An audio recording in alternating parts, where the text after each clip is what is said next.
City Attorney, are you ready? Yes, sir. City Clerk, Yes, sir. City Manager, Yes. Commissioner Hill, Yes. Commissioner Walker, Yes. Vice Mayor Mervin. Vice Mayor Mervin, are you Oh, ready? yes, ready. Sergeant, I'm sorry. ready? Are you ready? Thank you. I call this workshop of Tuesday, October the 9th, 2018, to order at 6:08. May we please stand for the invocation led by Deacon Coven, followed by the Pledge of Allegiance. Father, tonight we come to you with thanks for the city of Pahokee. Lord, I just pray that you'll guide our leaders in this Yes. meeting, God, that they'll make decisions that are according to your will. Let this be a good series of meetings tonight. We pray in Jesus' name. And God, as we're praying, we ask your blessings and your protection on our neighbors to the north. Yes. God, as this hurricane is going to be going through in the next number of hours, and we just ask you, God, be merciful to them. Sure. We thank you in Jesus' name. Amen. I pledge allegiance to the flag of the United States of America and to the republic for which it stands, one nation, under God, indivisible, with liberty and justice for all.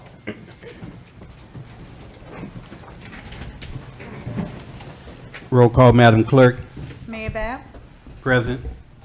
Commissioner Everett, Commissioner Hill, Present. Vice Mayor Mervin, Present. Commissioner Walker, Present. City Manager, Present. City Attorney, Lieutenant Piccolo, Present on his behalf, Deputy Barge, B-A-R-G-E. Interim City Clerk present.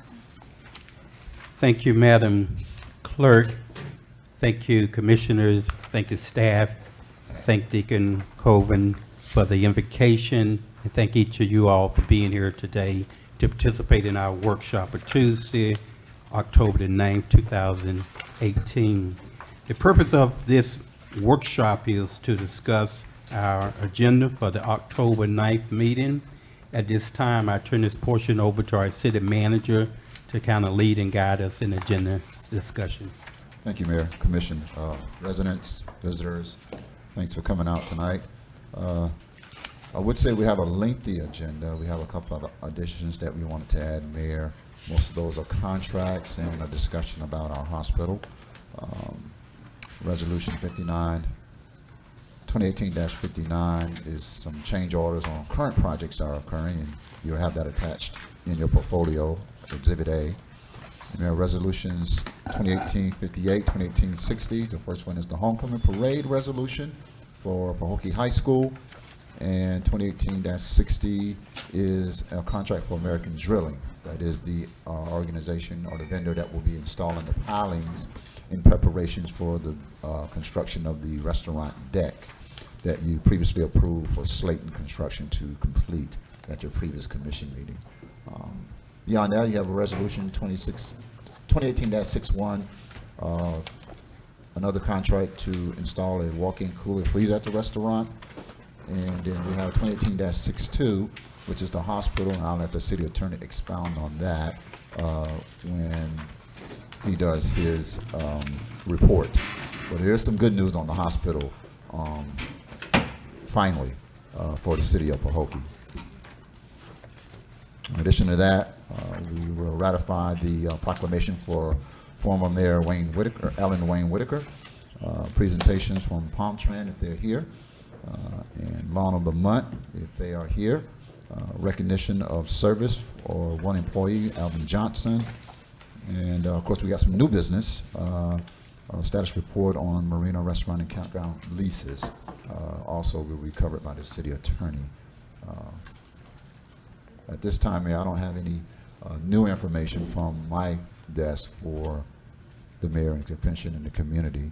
I think our projects are moving along fairly well at the marina. Commissioners Park, I sent the pictures, I think, to all the commissioners. I don't think I sent it to you, Gary. I will. It's looking really, really good at Commissioners Park. They got some additional things they want to do, and I keep changing things at the last minute. As far as the splash pad, We thought it was just a leak. It was a major leak. They had to dig pretty much probably 50% of the splash pad up and replace all of the piping. The piping that was installed, they installed it inside of the cement when they built the splash pad, which was not a good idea. And so they had to dig up about 50% of the splash pad, and they have put those pipes back in, new piping. However, we're also going to be researching some additional splash pad amenities, the actual parts that connect to the pipes. Ours is a little dated, and so I'll be searching for some additional parts for the splash pad to kind of bring it into a modern look, along with the tennis courts and basketball courts, doing an additional area for seating as requested. There are some things with the memorial I want to change. We're also adding a locking gate, so this park will lock because it has a parking lot now. It will lock at dusk, and that will prevent, that overall, that traffic that you typically don't want, park at midnight. So they're doing that. And there's some additional work that has to be done to the old Pahokee High School.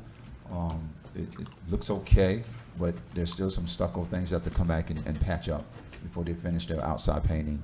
And Glade Citizens Villa moved along really well. Mayor, I know we talked about you visiting out there. We have some very excited residents in Glade Citizens Villa for that stormwater project, and that's good.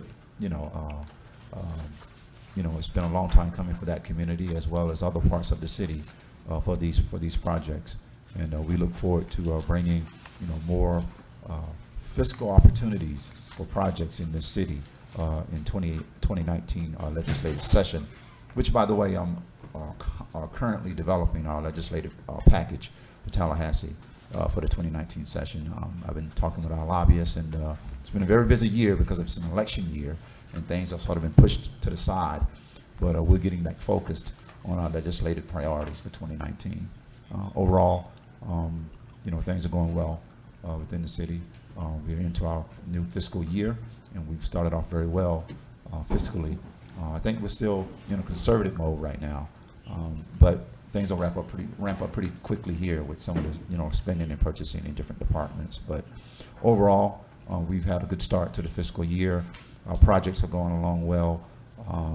Certainly, we anticipated to be at a completion stage with some of our projects, but it happens. It's construction, as I said. And sometimes you get delayed by weather. Sometimes you get delayed because a product hasn't been delivered on site to be installed. All of those intangible things that you can't calibrate for in a construction project happens. But for the most part, I'm very, very pleased with where our projects are. And we got some more contracts to agree to tonight. And it's just an exciting time in Pahokee. If you really take a look at what's going on in Pahokee, you look at the projects that are online now, occurring, and you look at the projects that are going to occur in the future, there's a lot to be excited about. There's a lot to be excited about. And we hope that excitement continues into this new fiscal year, and our residents really take note of what has occurred here in the city of Pahokee over the last 12 months. Thank you, Mayor. Thank you, City Manager. Any updates on Garfield Highway? Any expected start dates or any progress? We had a meeting with FDOT down at District 4 in Fort Lauderdale on that was one of the issues that we discussed. It's still in the planning. They're in a survey design phase right now. It's a heavy lift because it's a massive reconstruction project for Garfield Highway. We're not just overlaying, we're digging up to the muck and starting over again. And so there's a lot of parties involved from District 4 in Tallahassee, District 4 in Fort Lauderdale, and of course FDOT in Tallahassee. We're really pushing hard to get something out, some type of bid out, in the next, 60 days. And that's really saying that's an aggressive, conclusion that I'm making in 60 days. So it's a heavy lift, but we're on it. We're meeting with FDOT, and we're trying to identify how we're going to draw the dollars down because it's a $4.6 million project. We don't have $4.6 million, so we got to strategically work with Tallahassee to draw some of the money down early so we can get parts of the project moving forward quickly. But we're continuing to be diligent in ensuring that project comes to life fairly quickly. Okay. From the City Commission, are there any questions at this time of the City Manager? Just one, I have one. I would like to, know, inform, where we will meet the retreat. You got a date for the retreat, city manager? I had a date, Mayor. One commissioner couldn't make that date, so I didn't present it to everyone. It was just a normal one-on-one discussion. I know we have November coming up, and there's a travel week in there for the commission to NLC. You have the Saturday after Halloween, which is November 3rd. I don't know how that works out for the city attorney if he wants to be involved. That's one of the dates that I currently have, and you don't have to make that decision tonight, but that's one of the dates that I had on that. Won't be in calendar. Okay, So and that's we that definitely date would down. like the city attorney to participate. He's afraid of it. Right. Certainly. to give Okay, us a well- guide. Weekend also. That's Muck Bowl. That's Muck Bowl weekend, that's Yeah. right. Well, I forgot about that, and I shouldn't have. Why don't I do this? I'll ask the city attorney to give me some more available dates on his calendar, and then I'll send those dates over to the commission. Mr. Mayor, if I may, with all due respect, we have been talking about this for quite some time. Yeah.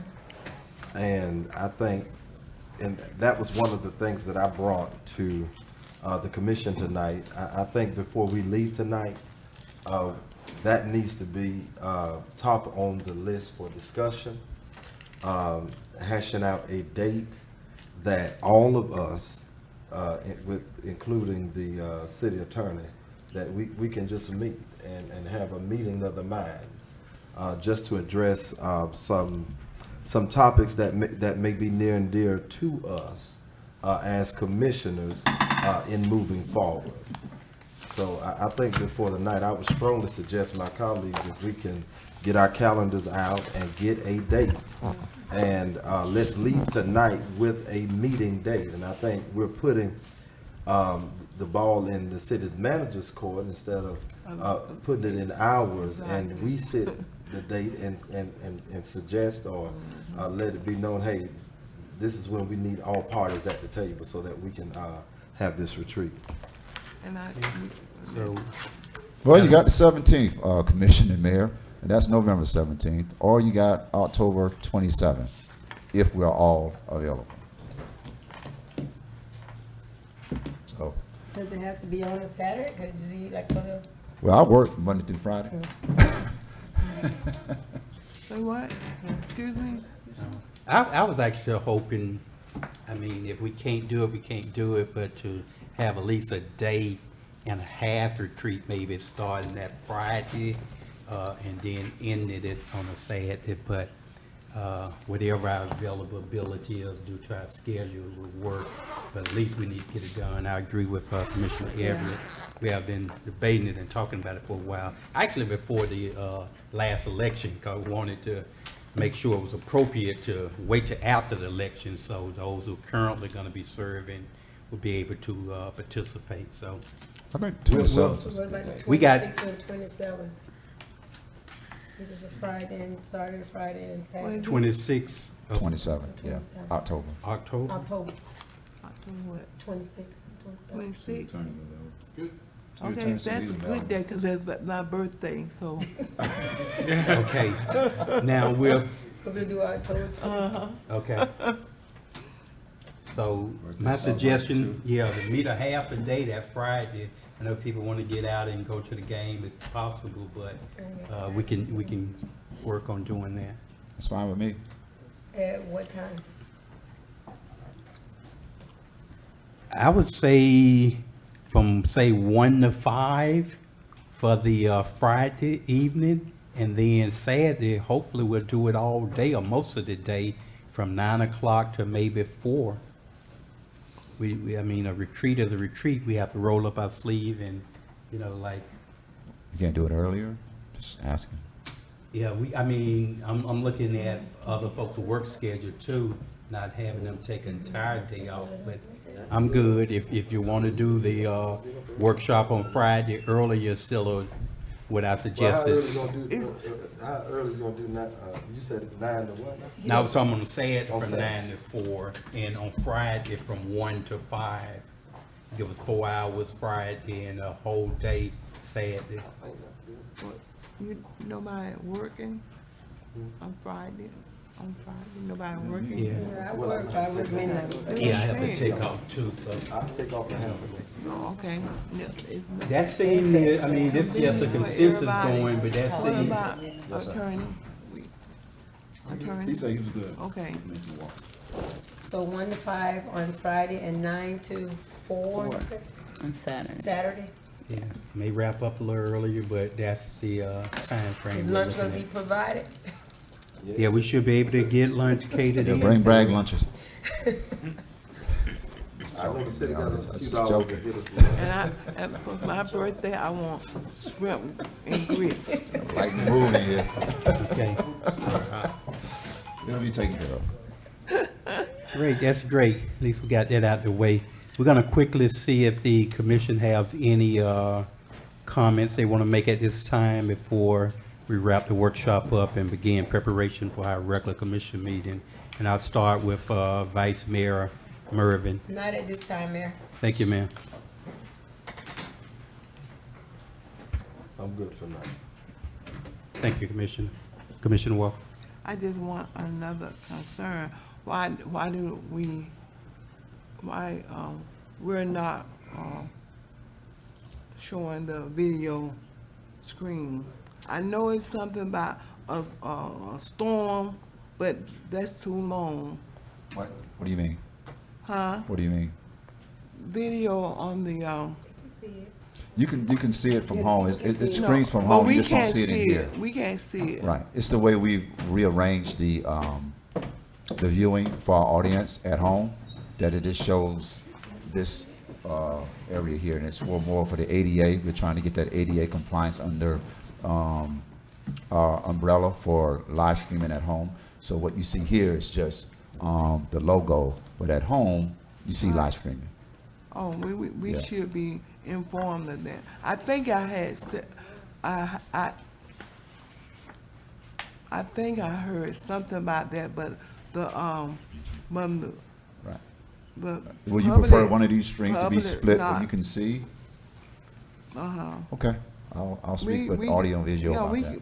I don't want to be seen, but I want the public know. Yes, they can see us. Yes, Okay. ma'am. They can see us. I just, right, I thank just you. pulled it up. It's live stream. The citizens have to access the city's website and just click on that banner that says. But they live want to stream. know why we are. Right. She was paying asking for why it this. just shows the banner in Yeah, here.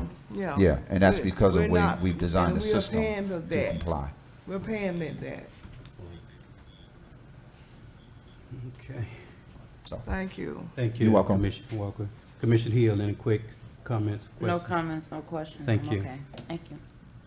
I'll adjourn this meeting, this workshop, and we'll reconvene our regular commission meeting in 3 minutes. Thank you.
You ready? Yes, sir. City Clerk, Yes, sir. City Manager, Yes, sir. Commissioner Hill, Yes, sir. Commissioner Walker, Yes. Commissioner Everett, Yes. Vice Mayor Mervin, Present. Sergeant at Arms. Present.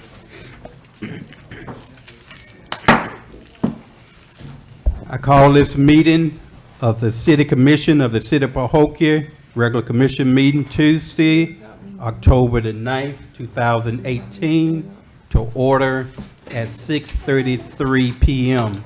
Will you please stand for the invocation given by Deacon Bobby Colvin, followed by the Pledge of Allegiance.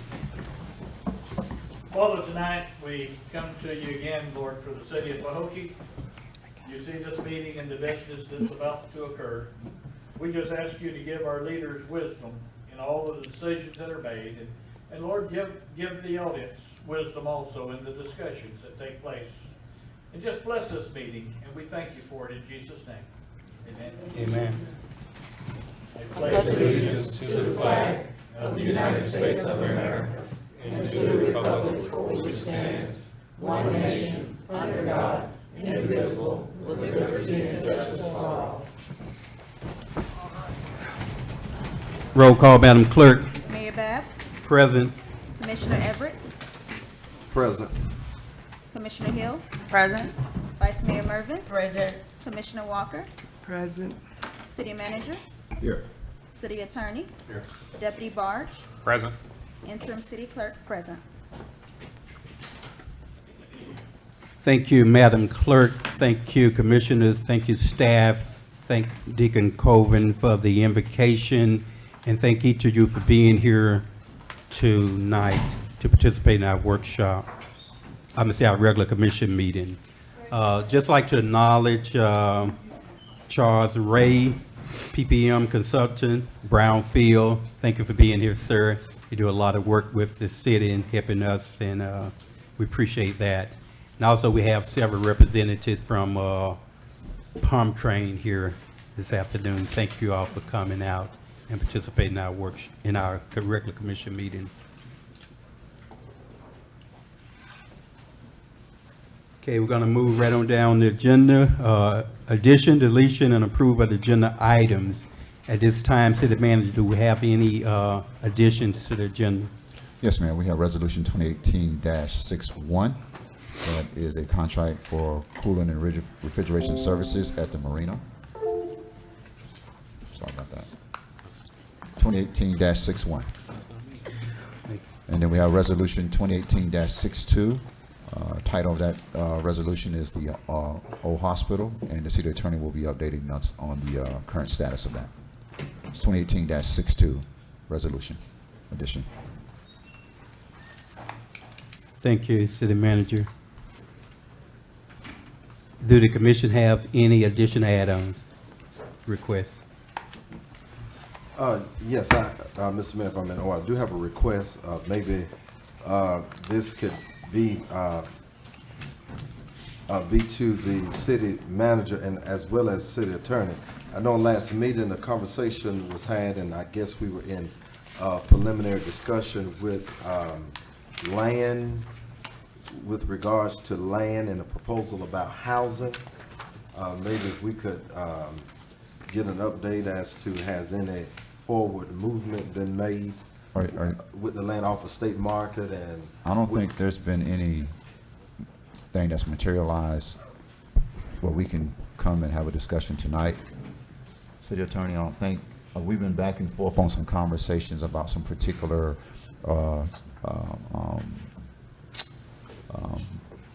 infrastructure build-outs with this particular project and how that would come to a reality for this investment group. And I don't think we are prepared this evening to have a full conversation on that unless the city attorney wants to give a brief update.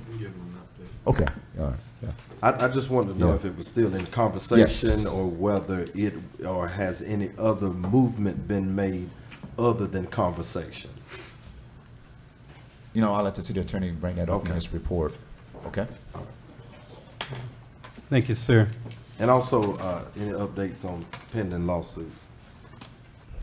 And City Manager, if you could mention or talk to us briefly with regards to your the 2019 packet that you're forming. Kind of touch on some key points of it. Legislative funding agenda? Yes, the Okay. legislative funding. Okay. Well,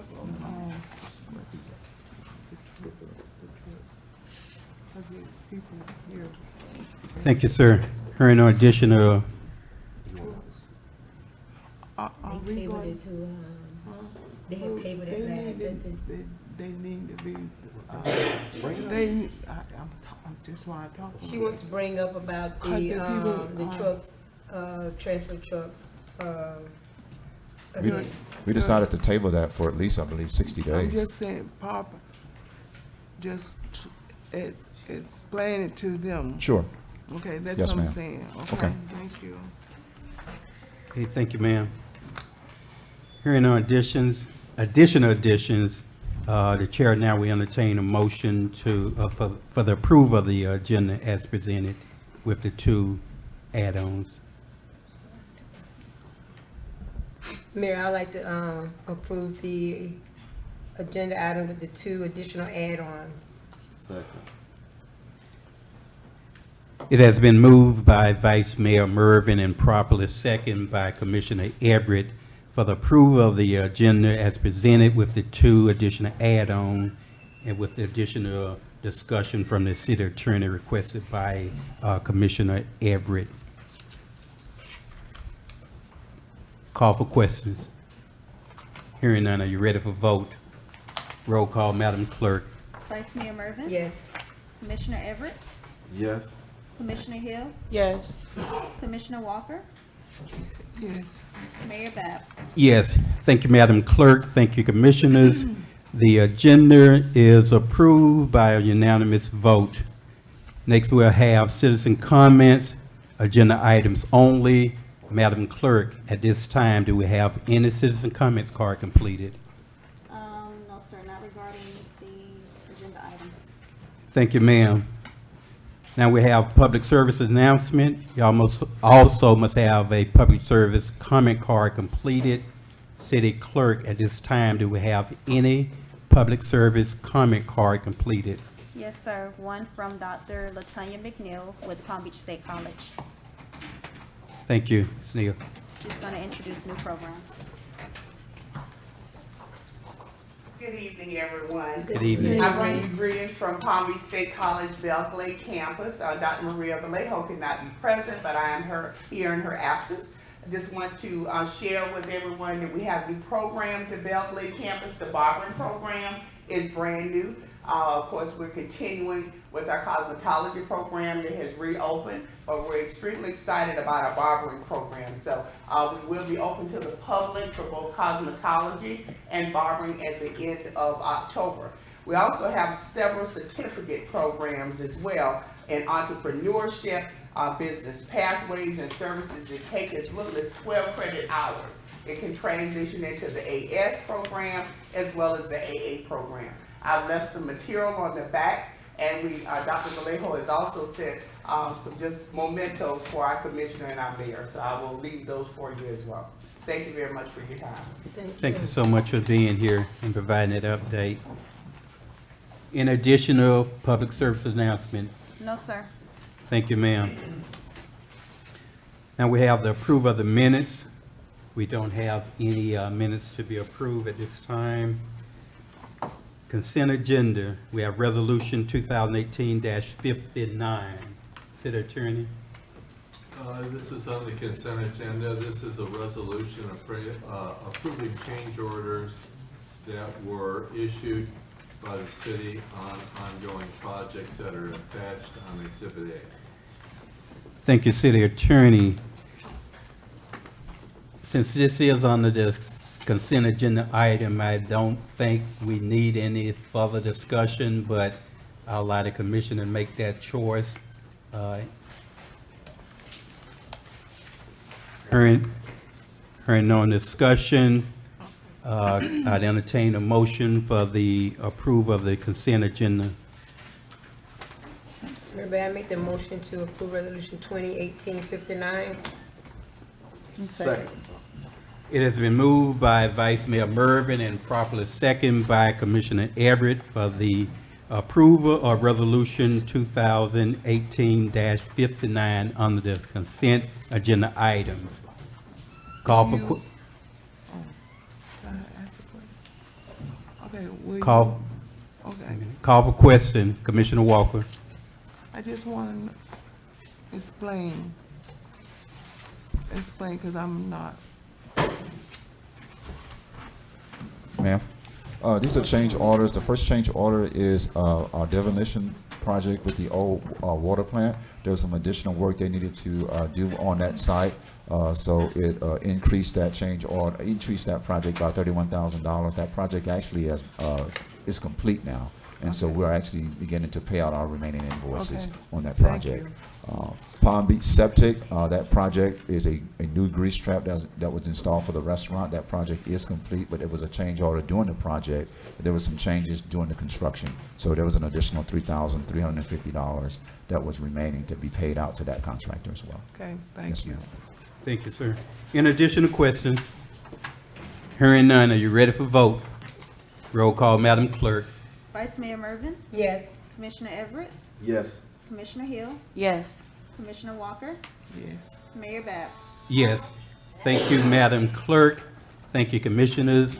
Resolution 2018-59 passes by unanimous vote. Now, we don't have any ordinance. We'll move to our resolution. First resolution, Resolution 2018-59. City Attorney. 58. Sorry. Mr. Mayor, this is a resolution of the City Commission of the City of Pahokee authorizing and approving the Pahokee High School 2018 Homecoming Parade and requesting the Florida Department of Transportation to issue a permit for the parade. Thank you, sir. City Commissioners, having had Resolution 2018-58 properly read into the minutes, what's your pleasure? Mr. Mayor, if I'm in order, I would like to offer a motion that we accept Resolution 2018-58 with regards to PHS 2018 Homecoming Parade. Second. It has been moved by Commissioner Everett and properly second by Commissioner Hill for the approval of Resolution 2018-58. Call for questions. Hearing none, are you ready for vote? Roll call, Madam Clerk. Commissioner Everett, Yes. Commissioner Hill, Yes. Vice Mayor Mervin, Yes. Commissioner Walker, Yes. Mayor Bab. Yes. Thank you, Madam Clerk. Thank you, Commissioners. Resolution 2018-58 passes by unanimous vote. Now we entertain Resolution 2018-60. City Attorney. Mr. Mayor, this is a resolution of the City Commission of Pahokee approving and authorizing the mayor to execute the Campground and Marina Restaurant Wood Deck Contract Agreement between the City of Pahokee and American Drilling Services, Inc. This is a contract for drilling the pilings that are necessary to support the deck. Thank you, sir. City Commissioners, having had Resolution 2018-60 properly read into the minutes, what's your pleasure? Mr. Mayor, if I'm in order, I'd like to offer a motion that we accept Resolution 2018-60, resolution in regards to the City Commission, in regards to this commission approving and authorizing the execution of the Campground Marina Restaurant Deck. Second. It has been moved by Commissioner Everett and properly second by Vice Mayor Mervin for the adoption of Resolution 2018-60. Call for questions. Hearing none, are you ready for vote? Roll call, Madam Clerk. Commissioner Everett, Yes. Vice Mayor Mervin, Yes. Commissioner Hill, Yes. Commissioner Walker, Yes. Mayor Bab. Yes. Thank you, Madam Clerk. Thank you, Commissioners. Resolution 2018-60 passes by a unanimous vote. Now we entertain Resolution 2018-61, which was an add-on. City Attorney. This is a resolution of the City Commission of the City of Pahokee, Florida, approving and authorizing the mayor to execute the Campground and Marina restaurant HVAC cooler and freezer installation contract agreement between the City of Pahokee and Cooling Refrigeration Services, Inc. This is in regard to the construction of a walk-in cooler and the provision of HVAC services to keep it cold. Thank you, City Attorney. City Commissioners, having had Resolution 2018-61 properly read into the minutes, what's your pleasure? Mr. Mayor, if I'm in order, I would like to offer a motion that we accept Resolution 61 rather, which has been, that has been read and explained by our City Attorney. Thank you, sir. Second. Thank you, ma'am. It has been moved by Commissioner Everett and properly seconded by Vice Mayor Mervin for the adoption of Resolution 2018-61. Call for questions. Hearing none, are you ready for vote? Roll call, Madam Clerk. Commissioner Everett, Yes? Vice Mayor Mervin. Yes. Commissioner Hill, Yes. Commissioner Walker, Yes. Mayor Bat. Yes. Thank you, Madam Clerk. Thank you, Commissioners. Resolution 2018-61 passes by a unanimous vote. Now we will entertain Resolution 2018-62. City Attorney.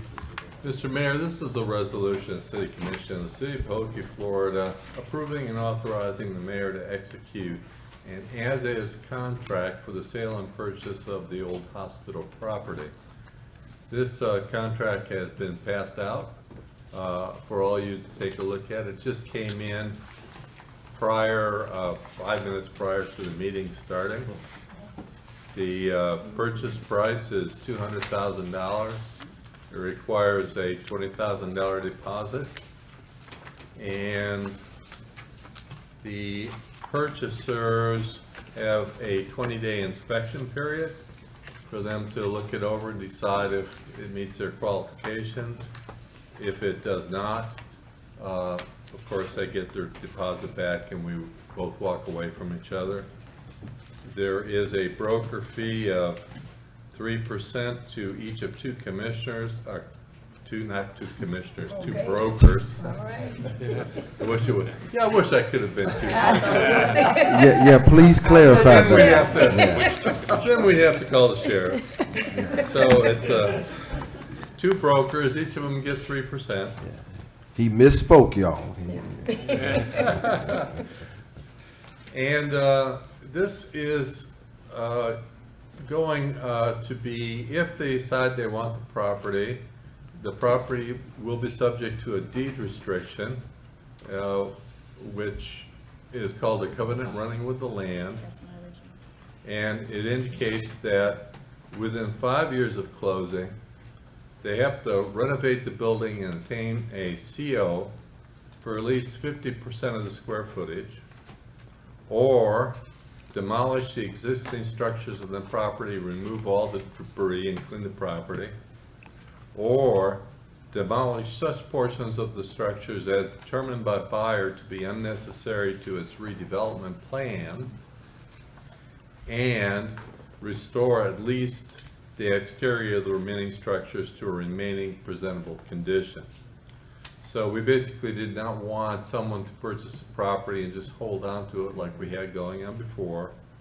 So this assures that at a minimum that they'll clean up and make the exterior presentable.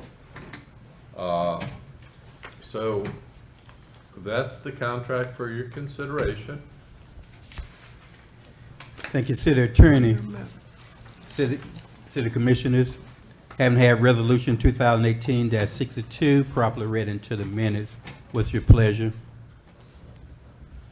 Mr. Mayor, if I'm in order, I would like to offer a motion that we accept Resolution 2018-22 as it is. 62. 62 rather, as it has been read. I think my dyslexia is kicking in.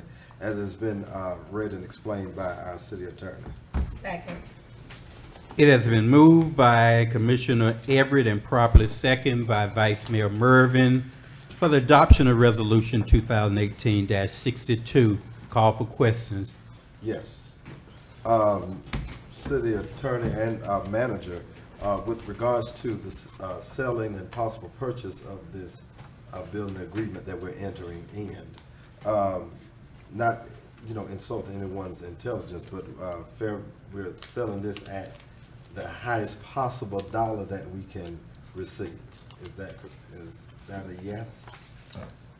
Because we've been quintessential in Pahokee with pretty much giving buildings away. Based on the current conditions of that structure, one of the real estate attorneys in the audience, he's laughing.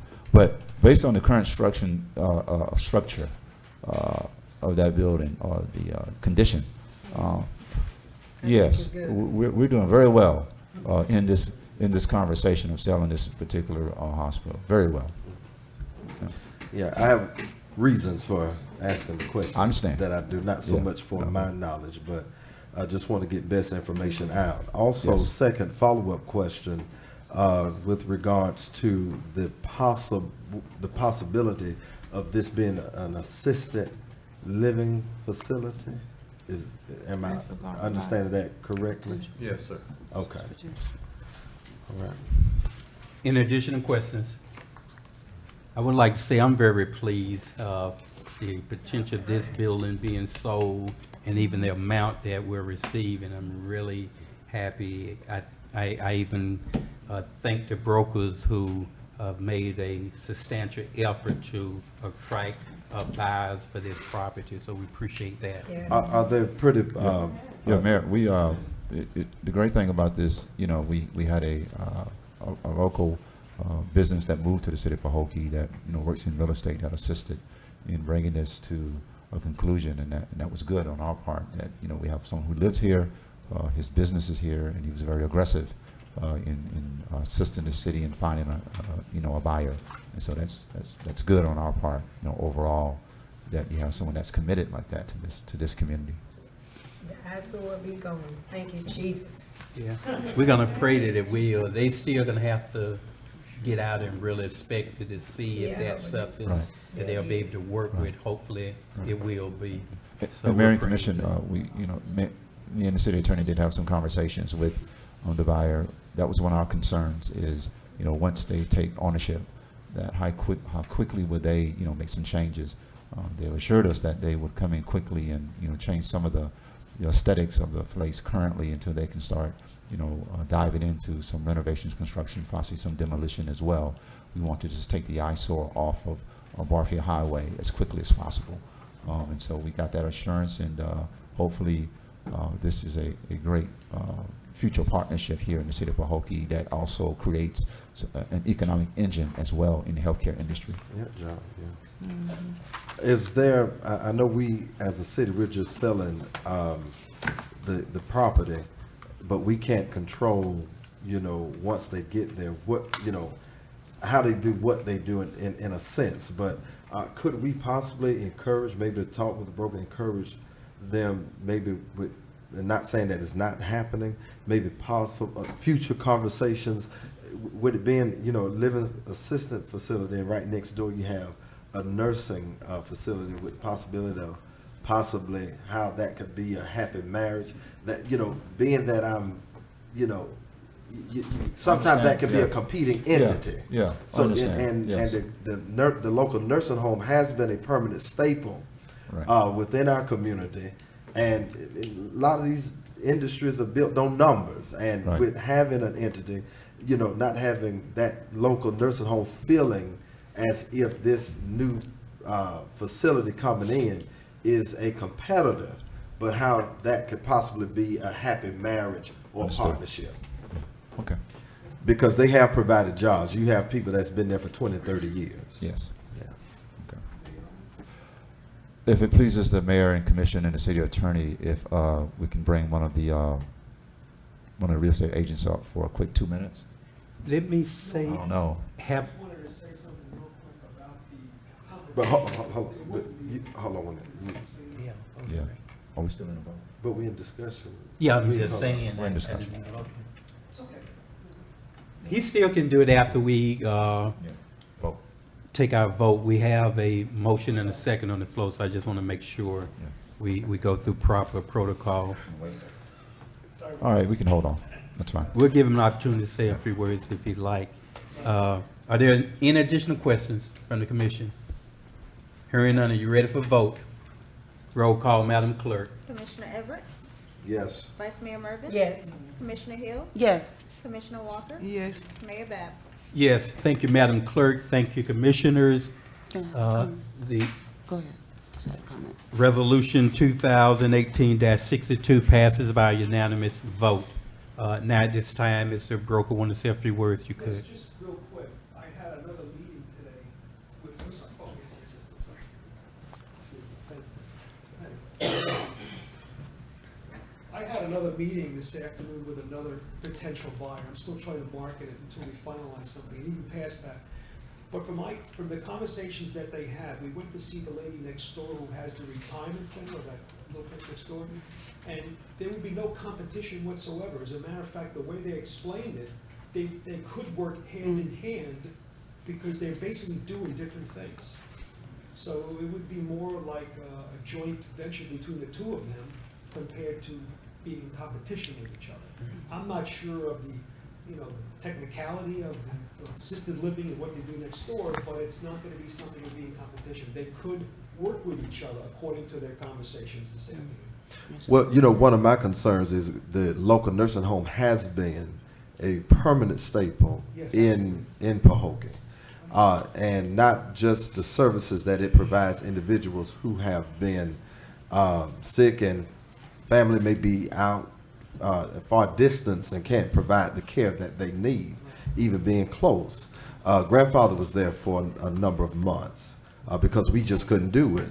But my concern is when we're talking about retirement home versus assisted living facility in comparison to a nursing home, with my limited understanding, it's somewhat alike when you're saying a living assisted facility, in my opinion, because nursing homes, you have 24/7 nursing.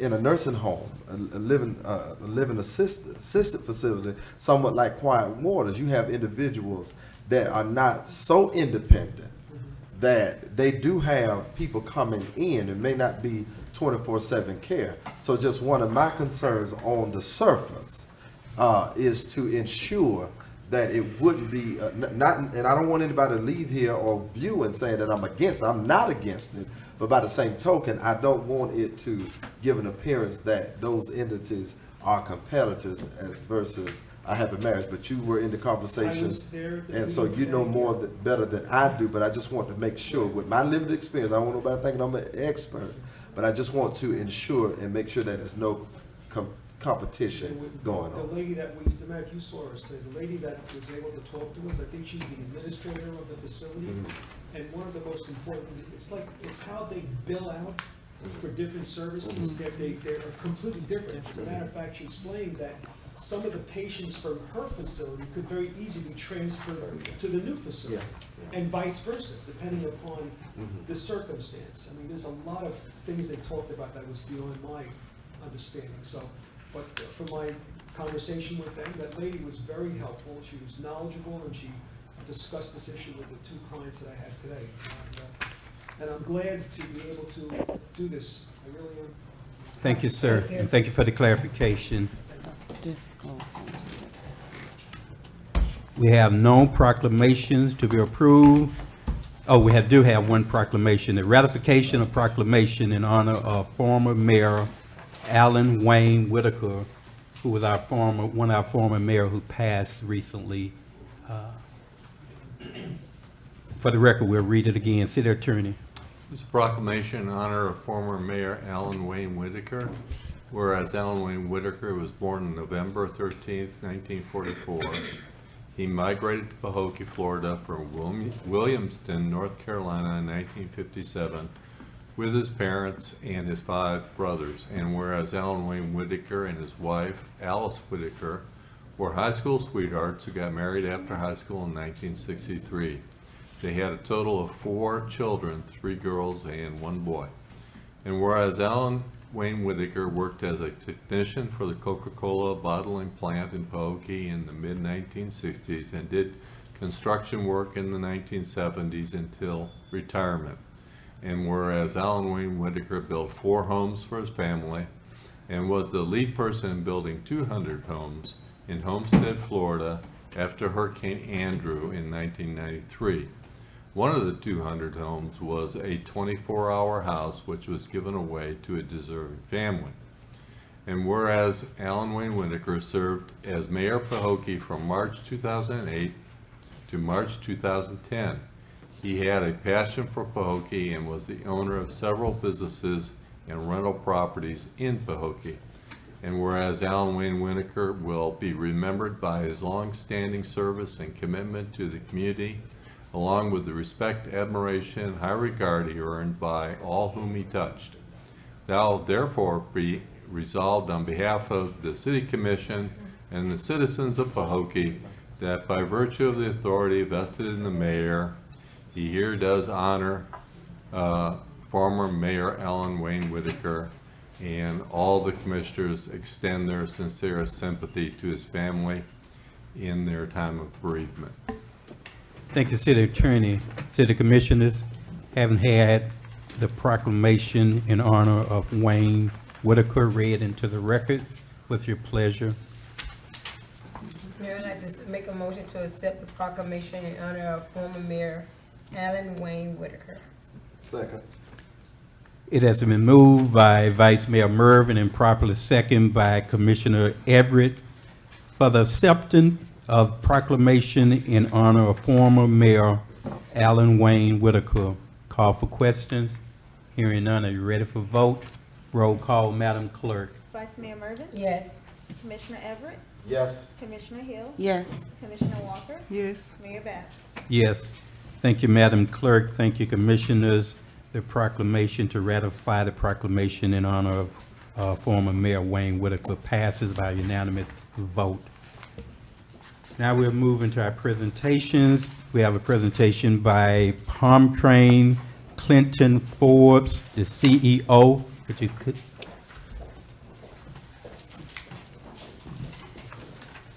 Good evening. Good evening. Mr. Mayor, members of the City Commission, Mr. Manager, Madam Clerk, Mr. Attorney.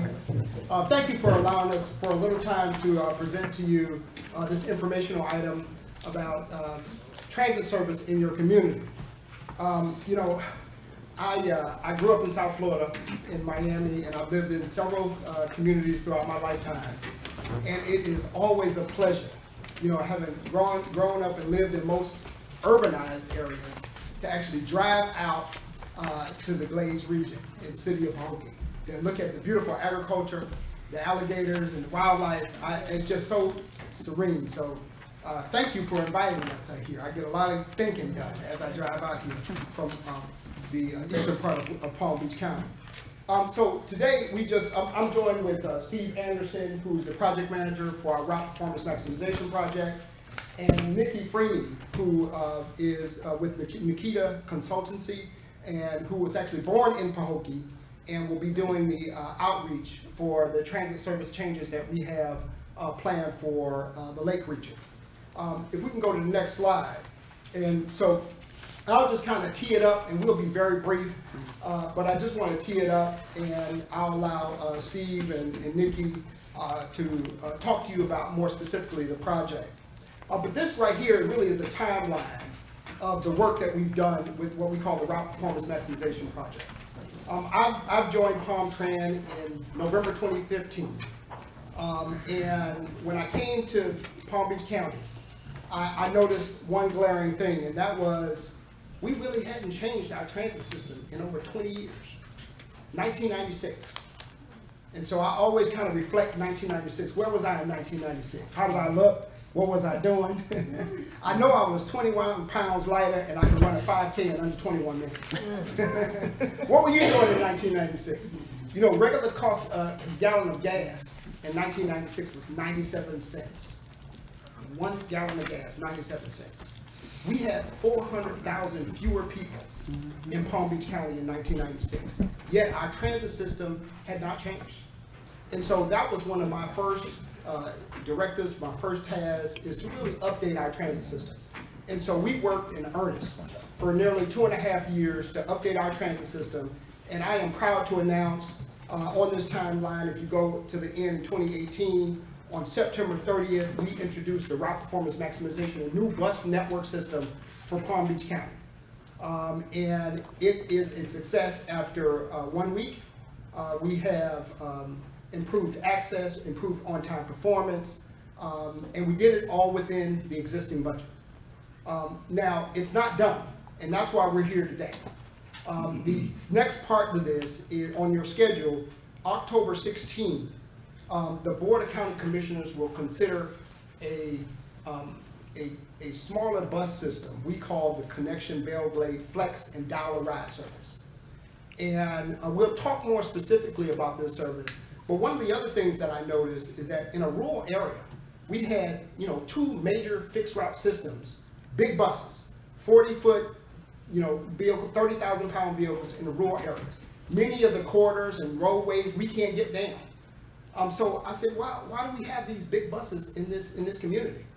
And so what we're bringing to this community, both Pahokee, Bellglade, and South Bay, are smaller buses. And we're going to call it, well, we're going to have the community name the service, but it's really smaller buses, more circulator type system that's going to be in all Pahokee, Bellglade, and South Bay. And so we're here to talk to you about that system. On October 16th, the Board of County Commissioners considers the fares, and we'll talk to you about that in the presentation. Just giving you the timeline, on November 10th, the board will select the provider of this service, and we hope to implement this service in December of this year. So you have what is called the Bellglade Express, which is a smaller system that is operated by both the City of Bellglade and the Florida Department of Transportation. There was a grant that was given several years ago that had a 3-year sunset. And we approached that in May when the state said the funding is gone and we are no longer going to fund this, it goes away. I appealed to the state, the mayor of Bellglade appealed to the state, as well as Commissioner McKinley of the Palm Beach County Board of County Commissioners. The state, who has been absolutely great partners in this, has agreed to extend that funding until the end of the year to allow us to implement this Glade Area Flex service, which will replace that service. So that's the kind of trajectory we're on with this new service. So this is going to be a pilot project for 1 year. And so we're going to measure the success of this system. And so I understand that at a previous board meeting, we had one of my employees, who is a bus operator, but he's also the union president, Dwight Mattingly, address you about the service. And I'm here to assure you that already we have what we call connection service, where it is for the elderly and disabled, that you're eligible under ADA. We have that currently in the region area, in the Lake Region area. We have people that live in this community that operate that service. It's a private provider that is contracted with Palm Tran. We have 16 vehicles. We have 20 people that live in the Glades region that actually operate the service. So allow me to assure you that any provider that comes into this system, the folks who work and drive those vehicles, we're going to press upon those contractors that they live within this community. It only makes sense. And so also, I think the issue was raised about the living wage. The living wage is included in the contract that is going to the Board of County Commissioners. The thing that's problematic about negotiating with the union at this juncture is that those negotiations can be protracted. And so if we enter in negotiations with the union, which we've assessed it could be very costly, doing it inside Palm Tran, it could take more than a year to get this service in the Glades community. The state said December this service goes away. The Bellglade Express that's operated by the city and the state. And what we're doing, we're expanding it. We're not just going to operate in Bellglade. We're going to operate this service in Pahokee, Bellglade, and South Bay. There will be 4 different routes. And they'll go into the specifics, but how this works is you will have a circulator service in these communities with smaller vehicles. And within 2 hours, if you call that vehicle and say, I want that vehicle to pick me up at my house or on the curb, you call that vehicle, it picks you up, it gets off of the route and picks you up at your house and gets back on the route. And that's how it works. And the cost for that we're recommending to the Board of County Commissioners approved the fares. The cost to do that is 50 cents. For you to call that vehicle to your home is 50 cents. If you are an ADA eligible client, if you qualify for ADA, it's free. If you have a fixed route pass, a monthly pass, it's free. If you use transportation disadvantage, the service is free.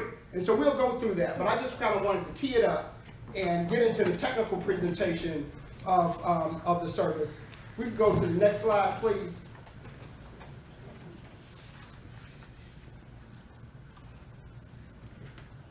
And these are just the goals. I talked a little bit about these goals, but the RPM has been successful. We've used existing resources. We've made the service more direct, more seamless connections. The on-time performance of the service has improved. So we're very proud of the RPM that was implemented on September 30th. And we are equally excited about what's going to happen in December with this flex service. So Steve, if you want to pick it up and talk more about the system. Okay. Next slide in the interest of time. Hello, my name is Steve Anderson. Hello. Planning manager at Home Train. Of course, we don't do this in a vacuum. We're on the east side of the county. We have done extensive outreach throughout the county, over 50 events, including some out here in the Glades region. We're at Palm Beach State, Dolly Hand, and where we had our most well-attended transit summit. So we got a lot of feedback. So those are some pictures from there. In addition, my boss failed to mention, but is excited, nevertheless, there's free Wi-Fi on all of the fixed route buses. So that's another exciting development with the RPM. Next slide, please. So there's kind of two things going on. We're introducing the smaller bus system, which I'll talk about in just a minute, but the big buses changed as well. The Route 47 is the route that is going now from Canal Point to South Bay. That basically serves all of Pahokee with one bus. Previously, it was 2 different routes. So we've eliminated that transfer. So folks that needed to go to Canal Point or go out to the college from Pahokee now just hop on one bus. They pay one fare. We feel that that is good news as well. But we're really here to talk about the flex system. But I would be remiss if I didn't discuss the big bus changes. Next slide, please. So the flex system, what is it? The name flex comes from its ability to be flexible, although we're going to name that with you all. It'll be a community naming conversation. So it's 4 routes, as you may have heard. 1 will be in Pahokee, 2 will be in Belle Glade, 1 will go from South Bay to Belle Glade. These are smaller buses that get into the harder reach areas that maybe a bigger bus cannot. They're ADA accessible, they'll have ramps just like a connection vehicle, and they'll provide service to complement the larger fixed route 4047. Next slide. This is a map you see in front of you of the teal line is where the route is planned to go in Pahokee. And this works a lot like the fixed bus route. There are bus stops out in the field. If you wanted to just stand out by a bus stop, a bus will come by, there'll be a printed schedule. But as the boss was mentioning, if you need a deviation, say, it's raining, I don't feel like standing out at the bus stop today, I want curb-to-curb service, you would call ahead, in 2 hours ahead. They can come pick you up to your door for that price of the deviation. If you notice the map here where it shows Pahokee, we're basically covering every major community in the city, from City Village to the health center, Old Hospital area down to McClure through Fan Village. And this service will run about 5 a.m. to 9 p.m. Every weekday, about 7 a.m. to 7 p.m. on Saturday and Sunday. It'll run about every hour. So it'll be very similar to the Belle Glade Express, except Pahokee will have this very flex route. Next slide, please. These are the routes in Belle Glade. I won't take too much time to go over them. They're similar to the Belle Glade system now. Similar, there'll be an hour wait. If you want to go and catch the bus, there'll be bus stops out there. You stand out by the bus stop. If you need an off-route pickup, the route will come and deviate to come pick you up at the curbside. Next slide, please. So how this works, we've covered it a little bit. But, you know, you can go to a bus stop, catch the flex route, check the schedule for times. We'll have them in our route books, just like our big buses, and they'll be online. In addition, you can call 2 hours ahead to schedule the pickup.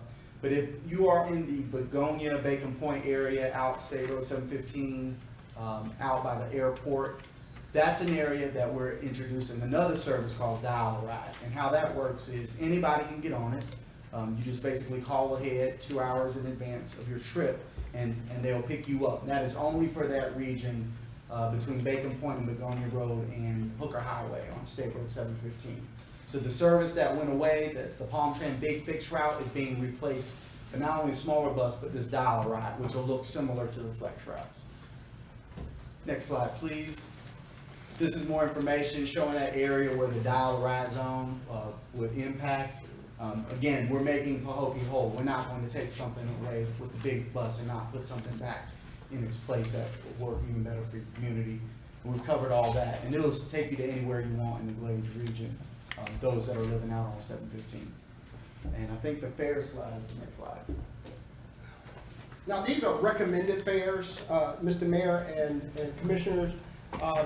This has to go to the board. It's scheduled to go to the board next week, the Board of County Commissioners of Palm Beach County, October 16th. I would invite the mayor or any commissioners that would like to attend that to speak on behalf of this. We generated these fares by looking at systems throughout Florida. You have a flex system that's in Tampa, the Hillsborough Area Regional Transit Authority, Pinellas County, the Pinellas Suncoast Transit Authority, Jacksonville, the Jacksonville Transportation Authority, which I also lived and worked at that agency, and Orlando Links in Orlando. So they all have these type of systems because they have pockets of rural areas, and so they've introduced this smaller bus system in those areas. So we looked at their fare structure and also considered the fare structure of the existing Belglade Express that's operated by the city of Belglade, and came up with this recommendation. So the top part of this are the current fares of the fixed route system, just to show you where we are. But what I want you to focus on are the flex fare recommendations, not yet set. We're recommending $1 for the general public. So if you do not have a ADA pass, a 31-day pass, you would pay $1 to take the fixed route portion of that circulator. If you want that vehicle to deviate to your home, it'll be $1.50, an extra 50 cents. So for $1.50, you can call 2 hours ahead and say, hey, pick me up to my home, and it'll take you along that route. And it also connects to the new 47. So those are the fares that we are recommending to the Board of County Commissioners. They are lower than the fixed route fares, and they're lower than actually our peers throughout the state. So, you know, we hope that you support this, and we're looking forward, you know, really to this service. Next slide.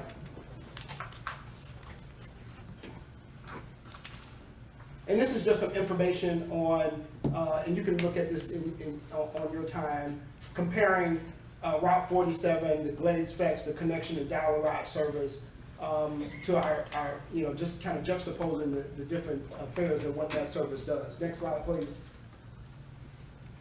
All right, so the outreach. And so I'd like Nikki to just talk a little bit about our outreach efforts. Thank you, Mayor and Commissioners. My name is Nikki Frenney Wiggins, and I am actually a daughter of the Glades. It's funny how if you wait long enough, life comes full circle. I was born in Pahokee Hospital, delivered by Dr. Hatton, like many of us here.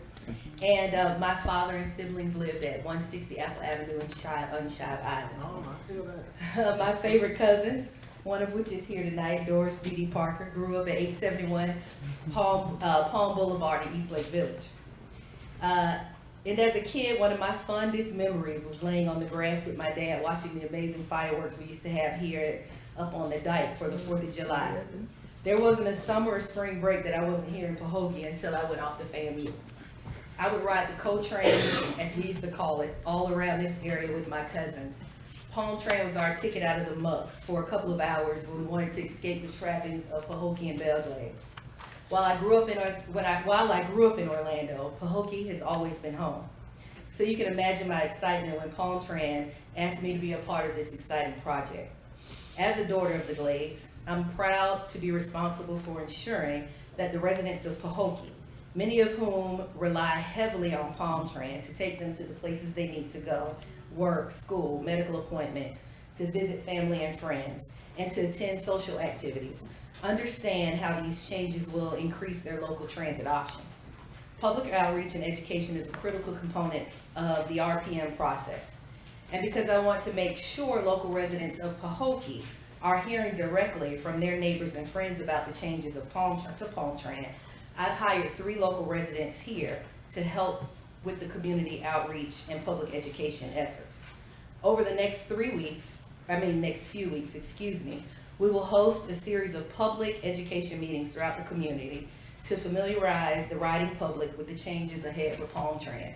Some of that will include spaghetti dinners, fish fries. We want to get as many people out so that you all know what is happening in your community with the transit system. At these community meetings, the public will be asked, or will be able to ask questions and get feedback about the changes and how PalmTran's new Flex and Dollar Route services, and how those services will be offered in Pahokee and the surrounding communities. So we can go to the next slide.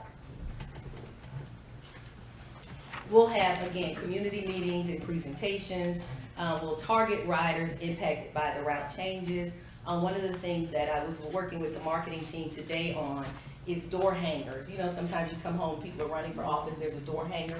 We want to do a door hanger to let people know about the service, the fares, and maybe a route map. We'll be on the buses, passing out the new route guides, passing out information just in general about the service and the community meetings that we'll be having. We'll be doing travel training tours so that people can get on the flex routes, so they can see where the flex route goes and how it works. We'll be doing that before we even start the service. Our goal really is to saturate the area with information about the new service so that riders have a really good understanding of the new transit options. Last but not least, again, next week, we'll be launching a Name the Service contest where we'll be asking residents of Pahokee, Belle Glade, and South Bay to help us choose the name of the new service. My goal is really to further cement the fact that the new service is uniquely yours. So you'll see a lot of me in Pahokee. I love Pahokee. I'm here quite a bit, so you guys will see me a lot out in the community with Dee Dee and some of my other family members and some of the community members that I've hired to help us really saturate the community about this new service. So looking forward to working with you all. I'll leave my information with you all so that if you have any questions, you can reach out to me personally. Thank you. And just to close, and thank you, Mayor and Mr. Manager and Commissioners for the time, but I really sincerely believe that this community will emerge with a better transportation system once we introduce this service. I have to emphasize that it is a pilot project. So we're doing a pilot for 1 year to measure the cost effectiveness and the productivity of the service. So if people don't ride it, it goes away. And so that's why we're gonna do a very heavy marketing campaign to get people on. I believe it's gonna be successful in my experience. Also, just to end, I really have to thank the Florida Department of Transportation. They have stepped up to the plate and given us $2 million to start this pilot project. $2 million, and they've already made a commitment to also fund the vehicles. So shout out to the Florida Department of Transportation to coming to the table to help us with this project. So Mr. Mayor, Manager, Commissioners, thank you for the time. Thank you, sir. Are there any questions from the City Commission? I know what, thank you all. Well, I did have, you asked for questions. Yes, if you have any. One main question I have is, why is it being outsourced? Or is it being outsourced? And if so, why aren't you all using drivers within PalmTran to execute this service and just using smaller buses? That's Right. my first question. Okay, good question. And so, as I mentioned earlier, the funding from the state for the existing Belle Glade Express was supposed to expire in June. We pushed to have it expire at the end of this year. So it will expire at the end of the year. That service will go away. The state will not continue to support it. In order to do this quickly, And the option of using palm train employees is not totally closed. But in order to do this quickly and to really emulate the industry standard around the country, where really private providers provide this service for it to be efficient and cost effective, I love my palm train employees, but we have the second most expensive bus operator in the country, oh, in the state, I'm sorry, in the state. And so we would have to negotiate a rate for them to do this service, which could be a protracted process, could take us well into next year. I'm not opposed to, after the pilot, sitting down with the union, or sometime before then, sitting down with the union to see if we can insource it at that time.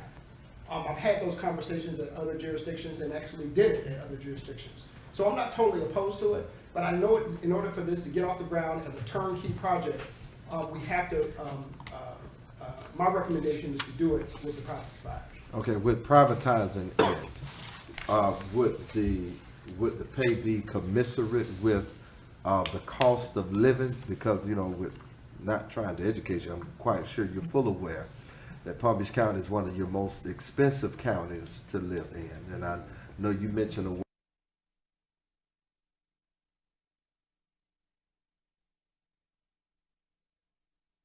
would it be equal to, I'm a child of a palm train driver, so I know y'all do pay handsome. He's retired now. But, yeah. You made him smile every 2 weeks. Yeah. But would it be somewhat close to what they're getting? There's a county ordinance that requires, with our contractors, for us to comply with the county's living wage ordinance, which is close to $13 an hour. The provider, we have currently, how we provide our connection service, that's the door-to-door, on-demand ADA service, that's provided by contractors. We have 3 contractors, MB Transit, First Transit, and Maroon. They all provide, you know, that service. Their wages, I know MB's wages are somewhere around $14, and it's all negotiated. So I can assure you that it's going to meet the living wage. It could be a little higher, but this driver will not be required to have a commercial driver's license, and not to meet those certification requirements. So it is, like I said, the current connection service that we offer to this community. We have 20 people that live in this community that operate that service. So it would be at least 13 hours with fringe benefits? That's all negotiated. I couldn't tell you. That's all negotiated with the private provider. Okay. But I know the wages has to be meet the living wage. I have a question. Okay. No, go ahead. Go ahead. No, I know, I remember when they came in last meeting and they did the presentation, and it was the information, and I took the information, it was very baffling to me, but I'm just sitting here and I'm listening. When you said something about the November 10th, that the board will select a provider, I guess like, i.e. they have like the Belgrade Express that's going on in Belgrade. My question is, I'm looking at it, being that it is a pilot program, or we're piloting this, and I understand within this it's going to be a lot of confusion and a lot of people that are kind of like unhappy and a lot of questions because it's change, and I understand that. And I don't have a problem with giving that opportunity, but when you say that they're going to choose a provider, now I'm looking at it from an angle as to, okay, how can this help the city of Pahokee? Can we jump on this bandwagon, and can we provide jobs? Can we provide, can we be one of those, could the city of Pahokee be one of those ones that they would select as a provider? Can we just kind of keep it in-house? Is it possible, or is that something that we can look into instead of Belgrade coming over? Nothing against Belgrade, but instead of Belgrade, how is it we can benefit from this, the city of Pahokee? Because at the end of the day, I see now that it's going to happen. It's a program that's going to happen, and it's a pilot program. So we got to go through the change process, and we got to go through the pilot and to see if it is going to work. But now, if we're going to look at it from that angle, how can this help the city of Pahokee? See, that's where my head is now. That's a very good question. So we are gonna select a provider. The provider has to meet certain parameters in, providing safe transportation. And it's a pilot program. So if the city of Pahokee wanted to submit a bid Yes. on this service, the appropriate time is to really get organized now for when we put it back out for the permanent service. Gotcha. Right? So this is Okay. a pilot period. I got And so you. we're gonna measure and we're gonna rebid Okay. this service at the end of the pilot to continue or discontinue the service. But I really think it's gonna continue. So your question, in terms of what we're doing now, is as the leader of this organization, I'm gonna make sure that the folks that are sitting in those seats driving the vehicles, Right. a good percentage of those people are from this community. And so that's how Pahokee, Belgrade, and South Bay will be contributing now. And so that's now, but in the future, you really have to organize, and it's not easy. Yeah, and develop I'm a sure it's a LLC tedious or a process. company, Right. transportation company, meet all of the insurance requirements and safety requirements, and be ready to bid in a year for the service. And then you'll also have, the organized labor, the union also wanting to insource the project, as they've already kind of lobbied you on already. Okay. So, Cause I'd like to see y'all, Just pay 'em. curious. Okay, that's it. Thank you. all right, Mr. Mayor. In additional questions, Well, City, I don't wanna, hold, is it possible that I could get, some information? Because I do have other questions. Change is always, hard for us to digest. And I just really want to understand with better authority of what we are having taken from us clearly and what we're receiving, and what we're receiving. And I know tonight is not enough time because my mayor always rushes me. But Can we just get your business card and then we can come back and have a meeting with you one-on-one or a meeting with that's any fine. of the, Oh, yes, ma'am. any of the commissioners one-on-one to satisfy any questions that you Yes, have? Okay. Thank you. one thing about the mayor, I'm gonna allow my commissioners to ask their questions and make their comments. I want to be able to make sure you're heard from. City Manager, did you have a quick question or comment? No, I'm clear. Okay, one thing I would encourage, and I think she alluded to, during your outreach efforts, you're gonna be having like a trial run prior to that. I certainly encourage that. And I also encourage you come back to the table maybe a month or two later and see what the comments and feedback from the actual residents of the community and see if any changes or adjustment can be made at that time. Absolutely, and I would like to personally invite all of you to do the pilot, the trial run with us first, so we can have a city officials trial run. You guys can give us some feedback before we even do it with the residents. Now, I just took the liberty of that, and the boss don't know that I was gonna say that, so I hope that's okay. That's definitely something that I would love to do, would take the city officials out first, so you guys can get a clear understanding of how this works, because I know all of the information we shared is a little technical, and you have to see it firsthand to be able to understand it, so I'd love to do that.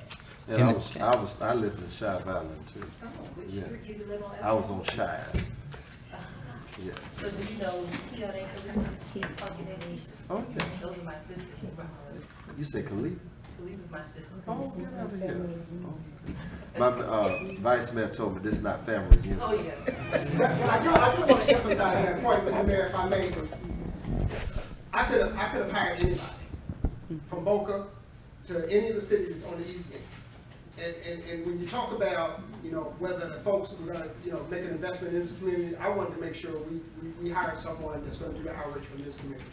And I just wanted to emphasize that point. You can expect that for the delivery of the services as well. Thank you, we People are raised appreciate out that. in Shive Island, so we're gonna talk. Okay, thank you again for the presentation, and we'll move right along our agenda. The line of the month for September 2018. We'll have our city manager just give us an overview of that selection. The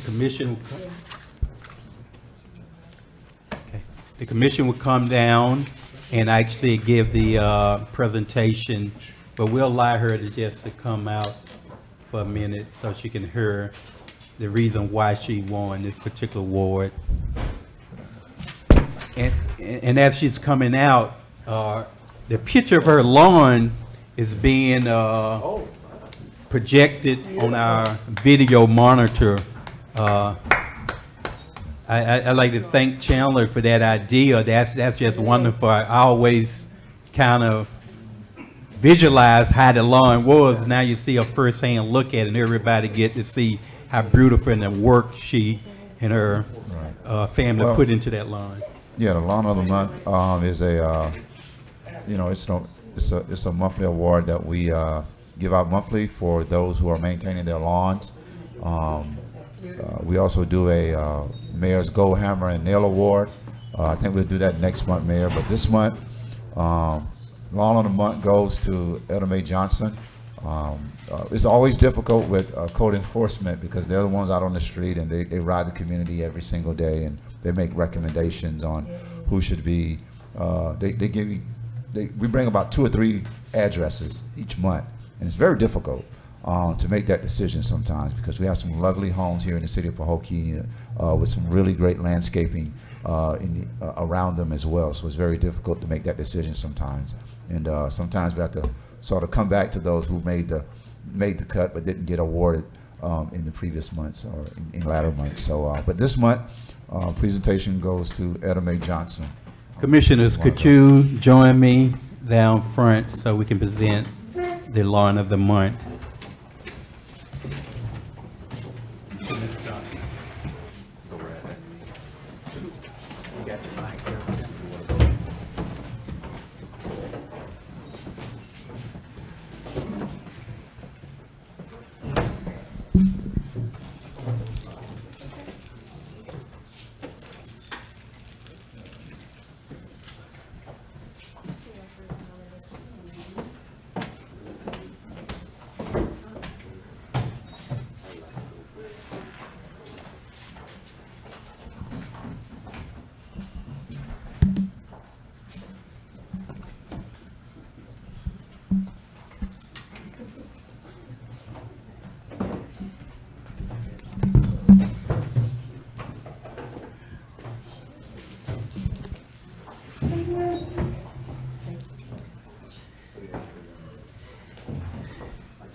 Ms. Johnson, congratulations on being Lawn of the Month.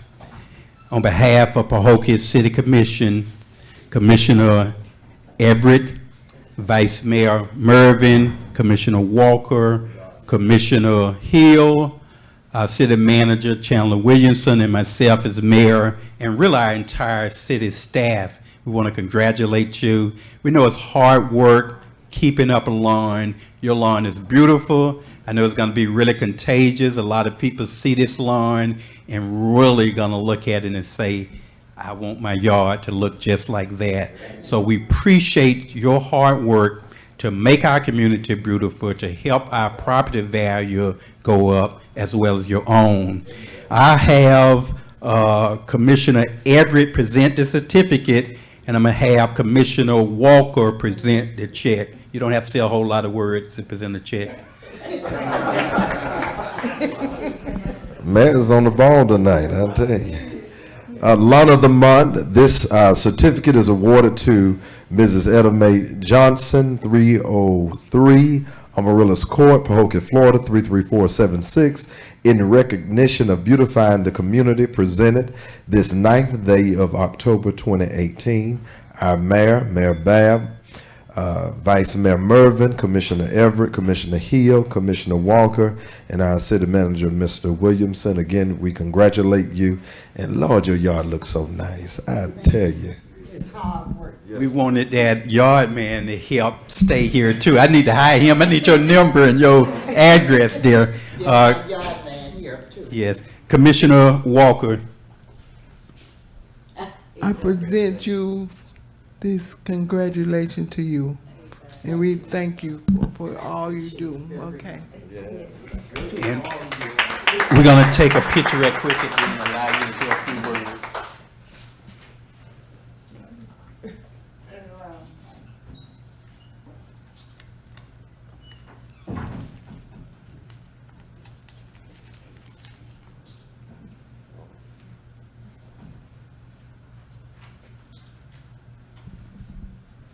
Ms. Johnson, if you would, you can say a few words. Thank you. I really appreciate being here. This won't be the last time. And I want to appreciate all of you all. The work I have did is not easy. I'm the man and the woman where I live.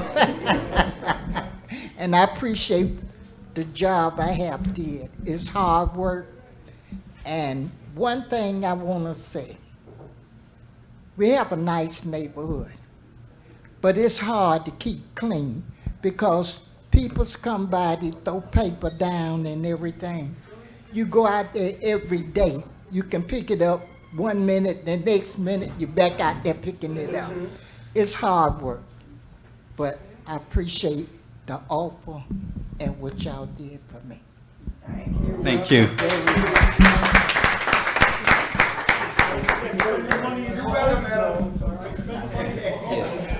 Ms. Johnson, make sure you spend at least a portion of that money here. We got some great business, restaurants and other things that you don't have to go far to spend it.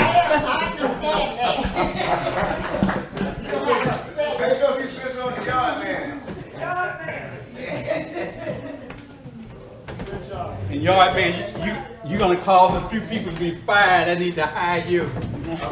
All right, thank you. Y'all be nice.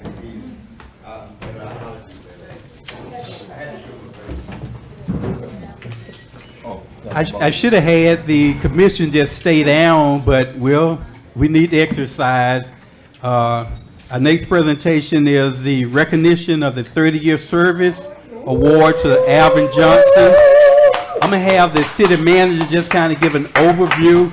I'll make a presentation and the commission will come down and join me to congratulate Alvin Johnson, our public service director. All right. Thank you, Mayor, Commission, community. Thanks for bearing with us. We were a little lengthy tonight on some presentations. But this presentation here is for one of our employees. And one thing I can say, I think I've been here, over 3 years now, and Mr. Johnson, he's the director for Public Works here in the city of Pahokee. And my first impression, me and him met. It was a little different. It was a little, wasn't no furniture moving in the room, but there was a disagreement on how things were going to be here in the city of Pahokee when I became city manager. And it was a change for him. It was a change in philosophy of how he manages a department. But one thing that he said since my tenure is, "Hey, Mr. Winston, I didn't know that." And he's always learning something new, and now he's sort of created this part of his career, in the latter part of his career, that he's learning something different about management that he wasn't aware of before. And it wasn't that he didn't want to do it. It was just he wasn't exposed to some of the things that I wanted directors in this city to be exposed to. And so when we talked about how to do evaluations and how to work with staff one-on-one and how to build morale within your own department, those things weren't new, but there was a different philosophy that he had to learn under this administration to be successful. And I think, when you look around the city of Pahokee and you look at what this department does on a daily basis, every morning those guys are at work, most of us are still sleeping. And they are here cleaning up the streets, cutting the lawns, and ensuring that the entryways into this city is inviting and it's a city on the move. That is because of what the director in this department does. And beyond that, Alvin started working for the city of Pahokee in 1988, right out of high school, September 15th, I believe, 1988. And he's been here for 30 years, right here in the city of Pahokee. And through that time, he's gone from just being a maintenance guy to someone cutting the grass to being a director of the department. And one thing I can say about Mr. Johnson is when I need to know something about the city of Pahokee when it comes to how to operate this city from his perspective in that department, he knows it because he's lived it, he's been here, he grew up here, he knows every corner of this community. And another thing about him is if it's Saturday, I can pick up the phone and say, Alvin, I need you to do something. I can't get there right away, or I can't get there. Can you go look at something for me? He's there. He jumps in the city truck and he goes out and he goes and inspect or researches what's going on in the city. And you know, you don't have that in a lot of city employees. Some people dial out at 5 o'clock on Fridays. He doesn't. And that goes beyond just him. It's to his staff and his department. He has some very dedicated workers in that department. We don't pay them enough. We're trying to pay them more this year, in this fiscal year, and we're going to recognize them even more because they work very hard. But tonight, you know, we want to talk about his 30 years of service in the city of Pahokee. I think he says he's going to try to do 5 more, Mayor, with us, you know, and try to make it, you know, closer to that retirement age. He's been here a very, very long time. Wow. And we really appreciate your service to this community, the commitment to the city of Pahokee, and really being an example of being steadfast in your professionalism and how you commit yourself to excellence on a daily basis. And that's been 30 years here. And so we want to recognize that tonight, you know, officially, you know, publicly for your efforts and your community service to this community overall. Thank you very much for 30 years of service. Commissioners, if you all would join me again down at the podium.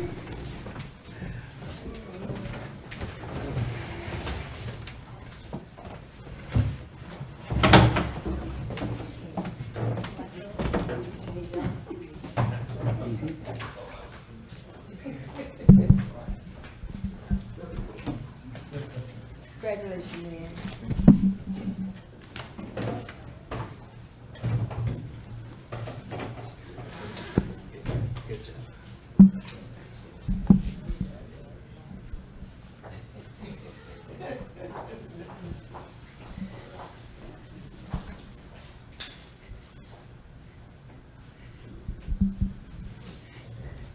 I'm not that much older than Mr. Johnson, but I do feel like a proud papa. Even prouder when he say that to me. Say it to me, Mayor. I want to make sure you present my 30-year award personally, and I feel honored to do that. Alvin Johnson, you have been an outstanding employee for the 30 years you have worked for the city. On behalf of our Vice Mayor Clara Mervin, Commissioner Benny Everett III, Commissioner Diane Walker, Commissioner Felicia Hill, along with myself as mayor and our city manager, Chandler Williamson, and our entire city staff, we congratulate you. We thank you for all your dedicated service and hard work on behalf of this city. And as our city manager said, you're so dependable. I know it's sometimes cross the line on going past the call to duty. You always does that. I even call you sometime on the weekend to ask questions about the city and have you heard this or have you heard that, or could you pick up this or could you pick up that? So we appreciate you. We really do. I know how difficult it is to work 30 plus years. I'm glad and confident you can make that 35, and we're going to be looking forward to another 5 years or longer with you. So as mayor, I normally share this responsibility, but today I would do this honor myself.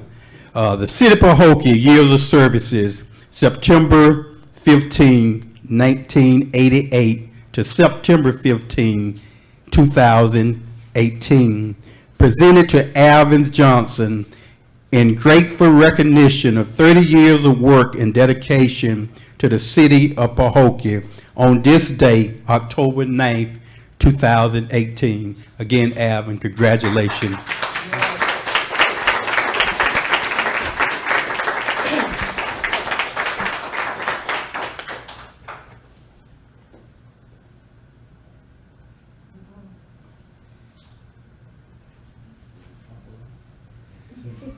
We'll have Mr. Johnson say a few words as he would like. 30 years. 30 years. I set a goal. Probably 25 years ago. Said that I wanted to be the public service director, and I wanted to work 30 years. I accomplished my goal. So with that being said, I do want to do 5 more years where I can probably sit down and retire nicely. So with that being said, I thank everybody for being here. Thank you.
Michelle.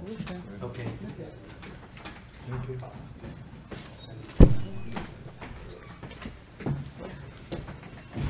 Okay, we're gonna move to the mayor's report. Gonna be a little different. I didn't bring the popcorn or Cokes, but we're gonna have a presentation via satellite.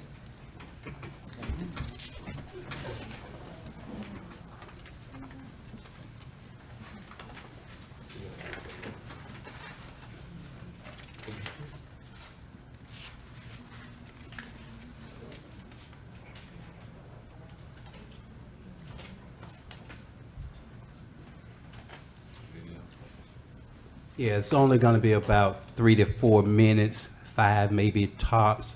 I love this game. This game gave me identity. It gave me a sense of purpose. And for an African American man, that's a great opportunity in America to be able to play football. The only thing I would ask them to do is when they put my bus in the hall tomorrow, I'd like to be somewhere near Lawrence Taylor so I keep an eye on that sucker. The defensive backs at that time didn't get paid a lot. Cornerbacks, running backs, linebackers. Defensive backs weren't paid a lot. And in my dormitory room at Florida State, I created this image, this saying that you could match. You could love it or hate it, but he is pride. At the age of 21, I already knew what I needed to do in order to make my mark in history. I wanted to become the all-time leader rusher, period. And you know what? I did. I am now the all-time leader rusher. Excellence in football and excellence in life is bred when men recognize their opportunities and then pursue them with a passion. And I think that sums up what the players of the National Football League, the National Football League Hall of Fame stand for. It's called 3 Ds. Determination, dedication, and discipline. 3 traits that translate any generation and any job field. There's a reason they call it chasing your dreams and not walking after them. Don't hope someone gives you an opportunity. Create one for yourself. And now, seeing the light, this is not an ending point, this is a beginning point. The beginning of the rest of my life, post-career, with a new team. Take a look at these guys. What a team it is. When I walk in his office now, he has pictures of us, he has pictures of us at the University of Miami, which we had this nice view last year. And then he has pictures of us now, but he's always great. And he says to me all the time, you see these great images? I say, yeah. He says, you gave them to me. And I tell him, I said, well, you see those 20 championships you have? I gave them to you too. My dad is going to somebody teach me how to play football. Why it was. It's time to hit the feet, let him get up, put it down like you should laugh. Tell me to appreciate it, respect it. Play it like you're nothing to play. Tell me to enjoy my success and learn my failures. And above all, just go and make sure when you go out the offensive line, you pick up the pass. There are no more routes to run. No more touchdowns to score. No more records to set. That young boy from Mississippi has finally stopped running. Let me stand here and catch my breath. Let me inhale it all in one more time. I really thought the bus's last stop was in Detroit at Super Bowl 40, but now I know the bus will always and forever run in Canton, Ohio, home of the Pro Football Hall of Fame. Thank you.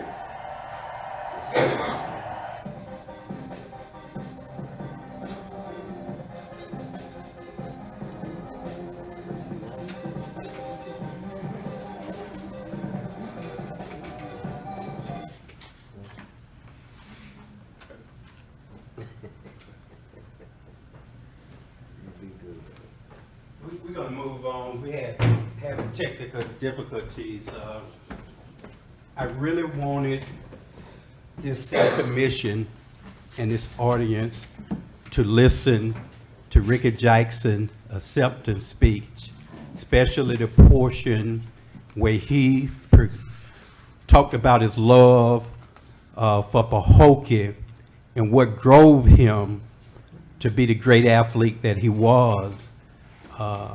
He talked about, as a little boy, seeing Mel Tilly's sign, "Welcome to Pahokee." And throughout his NFL career, he wore a towel with Pahokee. Ricky was one of the first athletes from Pahokee to play in NFL. He's the only one in the entire Palm Beach County, out of all the great athletes we done had, to reach the Hall of Fame. That's the highest accomplishment that you can attain in the NFL. And his goal that drove him was to have that sign. And I'm asking this commission to approve a proclamation from the mayor that would honor Ricky in that way. And I think this would be a great attraction to the city. Not only will we do this in some future time, we would like to do it for others that have attained a high standard and greatness of playing football. That's our identity. That's part of our marketing. That's part of our tourism attraction, just to have that.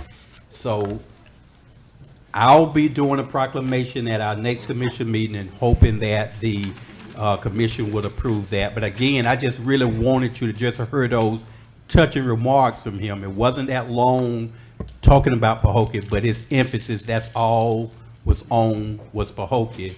And I don't know of any other athlete, to my knowledge, and there have been some that did a lot of things for Pahokee and our citizens, but I don't know one that came back and operated and opened a business and actually moved back to Pahokee.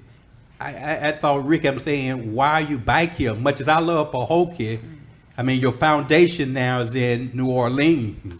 He's treated, I mean, so well and so well received, but he actually purchased a home here in Pahokee and spent some time here after his retirement from the NFL.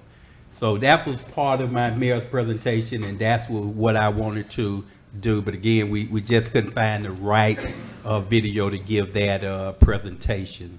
And that would include my mayor's report. We'll have that proclamation at our next meeting, and hopefully you'll approve it. Thank you. And now we're moving to the city manager report. Thank you, Mayor. Commission, good evening, residents of Pahokee, visitors. If you're here tonight, thanks for coming out. Mayor, we'll make sure we have that video prepared next commission meeting for Ricky Jackson. I don't really have any report tonight.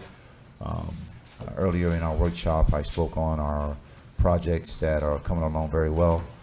We've approved some additional projects tonight. That's wonderful for the marina areas, and of course, I spoke about Commissioner's Park, looking great out there. If you haven't walked by the Commissioner's Park, it's looking really like a new amenity out there. And of course, once we work to finish Commissioner's Park, we'll focus all our efforts on MLK Park. There are several things we're going to be doing to MLK Park to modernize it and do some renovations in several areas as well. There was a request to speak about a potential new ordinance pertaining to trucks in the city of Pahokee. I don't know if you were aware, at our last commission meeting, we decided to table that conversation and continue to do some research on exactly what that ordinance will pertain. And so there'll be no changes currently right now with trucks in the city of Pahokee. We'll come back here in about 60 days, probably looking at the end of November, and have a more detailed conversation about that ordinance and about trucks parking in the city of Pahokee. So right now, there's no change that's occurring with the particular trucks in residential areas. We'll address that, in the next several weeks. We'll go back and look at what we are proposing, discuss with the commissioners, and also reach out to the community for those that drive trucks and live in this community, get some feedback from them as well. So we need some more time to do that before we bring this back up and have a conversation about it from the dais. And so I just want to speak on that because I know Commissioner Walker wanted me to mention that to the audience and to those watching at home, that we're not making any changes in the very near future, at least over the next 45 days. We'll take a closer look at this and see if we can make it amendable, but we are steadfast in making some changes here with this particular ordinance that's being proposed to ensure that it's fair and equal, and it's a balanced approach to some changes. And so just give us some additional time. We may look at trying to have a workshop between now and the end of November to get some feedback from those who are in this industry of driving trucks before we can make some final decisions on this ordinance. That's it for my report, Mayor. Mr. Williamson, Mr. Mayor, if I may, I've been cornered a couple of times with regards to when the marina would be open for access. Is there a date? No, there isn't. Now, if memory served me correctly, I thought we were dealing with an October, sometime in October date as to when it would be open. No, we had a timeline with the state to expend funds, and so we had to be proactive with what the cost of the remaining projects would be to prepare those invoices for the state. Those invoices are now being delivered to the state for review and conclusion of wrapping up the fiscal part. And as I said previously, some of the projects will continue because they are not on schedule. The additional projects like the deck, the walk-in cooler, some unfinished projects that were started like the Tiki Bar, we have to go back and find money for that and complete that project. And so my plan is to probably in the next 4 to 5 weeks open it back up for at least fishing, because I know that's a big thing this time of year for our fishermen. And beyond that, we're hosting the Tri-Cities Barbecue this year at the marina. So by December 1st, we got to be fully back open, or at least operational to accept the community back to the dike, whether the restaurant's open or not. We have to be fully operational to get the public back on site. So how solid is that 4 to 5 weeks? Well, that's very solid because one of the things with one of the particular projects was the railing around the seawall. They are pretty much finished with that project. They have just to put the gates in that you can walk down to the docks. That's the remaining part of that system that we have to, of that project that we have to complete. So I anticipate another 2 weeks, they have to go back to the warehouse and design those. But the railing is completely installed now. And so, you know, but it had to be cemented down, so we had to make sure it's dry and secure. Don't want anyone leaning on it and it breaks apart, and we're liable for that. But, you know, the next couple of weeks, and I'll project probably, you know, closer to the end of this month, we'll be allowing fishermen to go back to the seawall and fish. Now, if there's a project area at the marina that's ongoing, what we will do is those particular areas you will not be allowed into. For example, the public park side of the marina probably, hopefully, may not be open. So you will not be able to get into that area. You can go any other place except those construction zones. Okay. So that's how we'll do it. We'll start slowly, piece by piece, area by area, releasing it to the public again. And I'm glad with regards to the ordinance regarding trucks being within the city. I'm glad that, you know, we're having opportunity. You stated in your report that we would give them opportunity, those who would be impacted either way. Now, you know, one of the things we have to understand, yes, we do have a community wherein, you know, we have some concerns from truckers, but we also live in a community where some individuals have called, I know myself, regarding being inconvenienced by truckers, and some not following the rules, not parking in their yard. And so I do want to go on the record as an individual commissioner.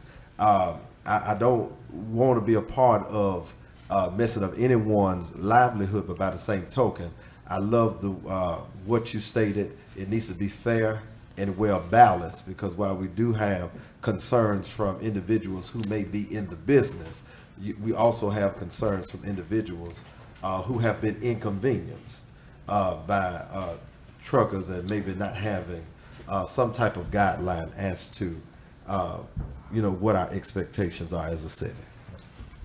Thank you. That's in my report. Thank you, City Manager.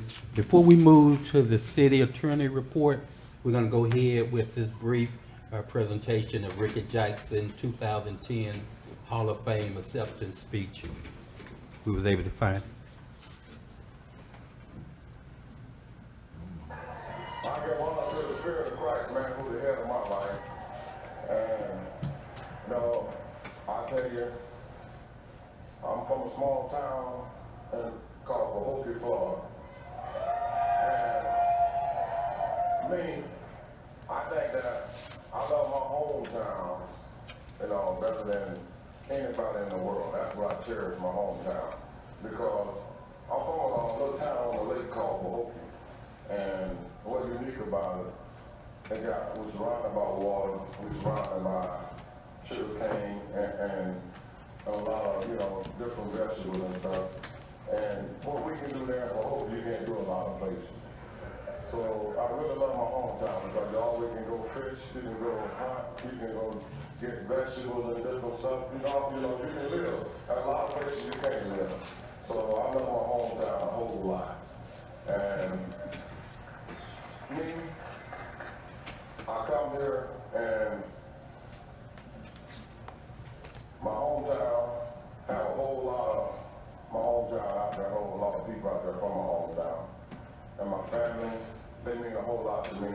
I got all my kids, I got my kids there in the front row. They mean the world to me. My father out there, he mean a whole lot, sisters and brothers. So they mean a whole lot to me. And I started off with my hometown, so I go like this. My elementary year coming up, my coach taught me playing football when I was 6 years old. I mean, I was in the 6th grade, Coach Rose, he's out there now. And I started playing, Coach holding his hand up. I got to be 13. I realized I knew I was going to be a great football, but I always wanted to play football. And what attracted me to really try to play football was, we come to Pahokee, they had on the sign, welcome to home of Mel Tiller. And Mel Tiller was a country singer. And man, he, you know, man, we had things around my hometown that you could do wrong if you choose to do wrong, but Me saying that sign, say, welcome to the home of Mel Till. I wanted my name on that sign. And I tell you what, I wasn't gonna do nothing to try to mess my career up, to keep my name from off of that sign. So a lot of my friends, they went the wrong way, man. I waved my hand to them, but I was trying to get my name on that sign. And I tell you, I end up going to the University of Pittsburgh, which has a lot of great athletes there. You get the Rush Green, the Marinos, the Lee Green, the Mark May, you know. We had Carlton Williams. We had so many great players there. And like you said, we had 19, but we had 4 or 5 more that went and tried out that wasn't drafted. And when I went there on a recruit trip, we had Tony Duffy showing most of us around. So you know that's what made all of us go back there. They had just won the national championship. They was 12-0, and you know, Duffy made everybody come back there. We went back there and had a great time together. A bunch of great men. And a lot of us, you know, like me and Russ Graham, we went there as freshmen. We were best friends as freshmen, believe it or not, and we're best friends at our senior year, graduating together. And one thing I can say, Coach Jackie Sherrill, he put a lot of good men together from all walks of life. And a lot of them, you didn't know where they was coming from, but you know they was coming out of play great football. And I don't leave none of my coaches out, you know, they're gonna leave some out, but, you know, Bob Phillips drafted me with the Saints. That's how I got with the Saints.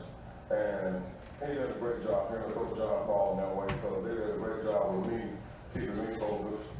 And then Coach Mark came around. He brought big fans to go sit with him there. And they did a good job with me.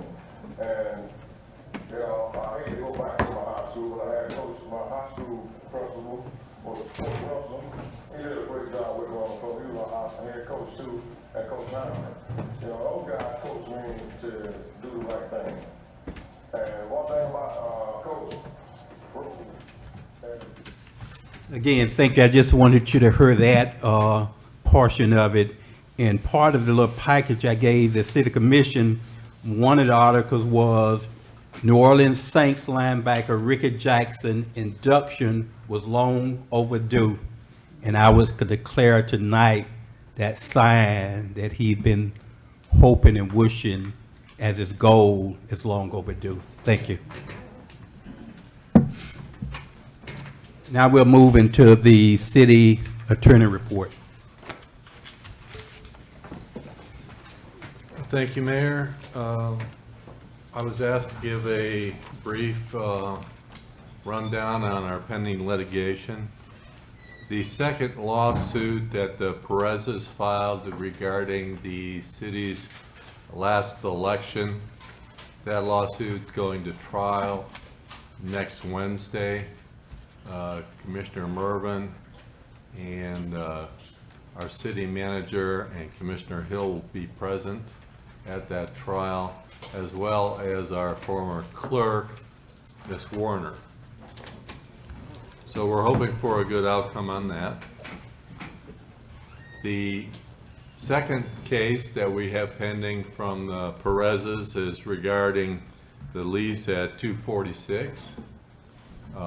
They are claiming that the city refused to honor what they claimed was an option to purchase it, and they are seeking damages against the city well in excess of $200,000. We've answered that complaint and intend to pursue it vigorously. Techno Marine lawsuit, we are suing them for the return of monies for work they did not do.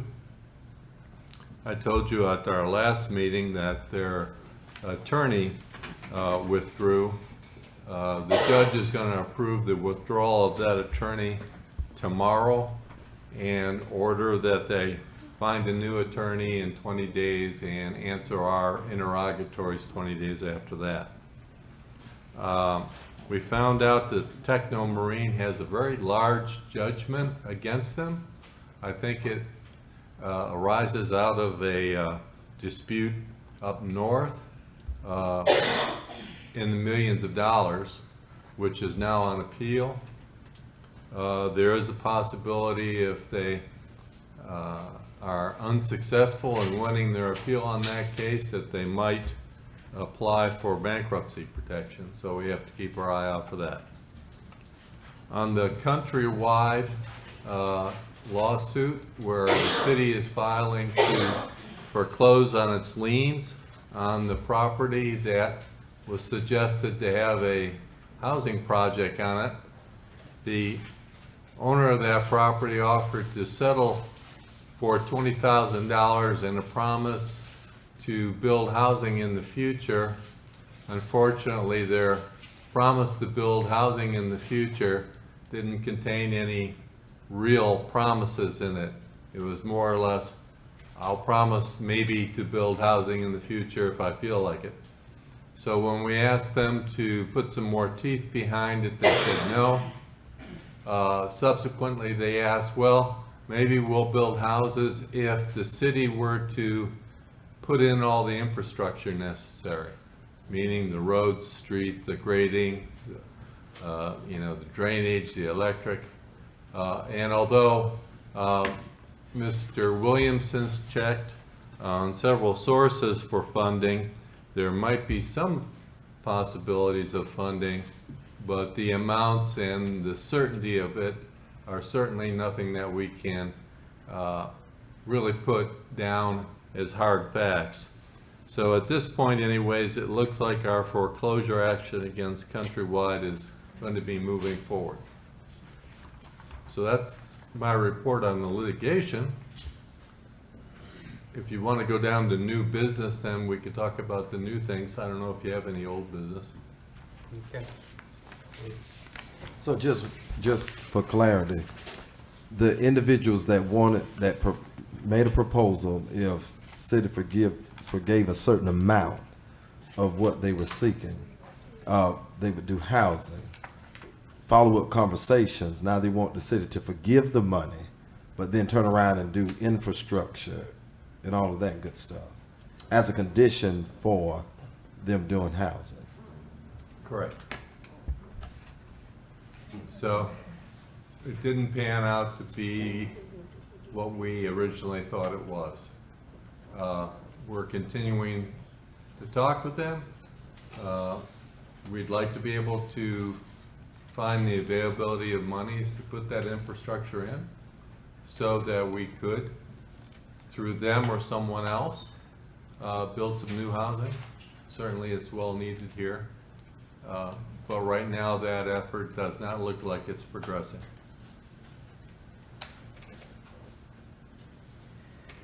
Okay, any additional question for the city attorney, Commissioner Walker? I didn't hear my name. I didn't need to be on the court. Cause I didn't. No, you don't need to be there. Okay, thank you.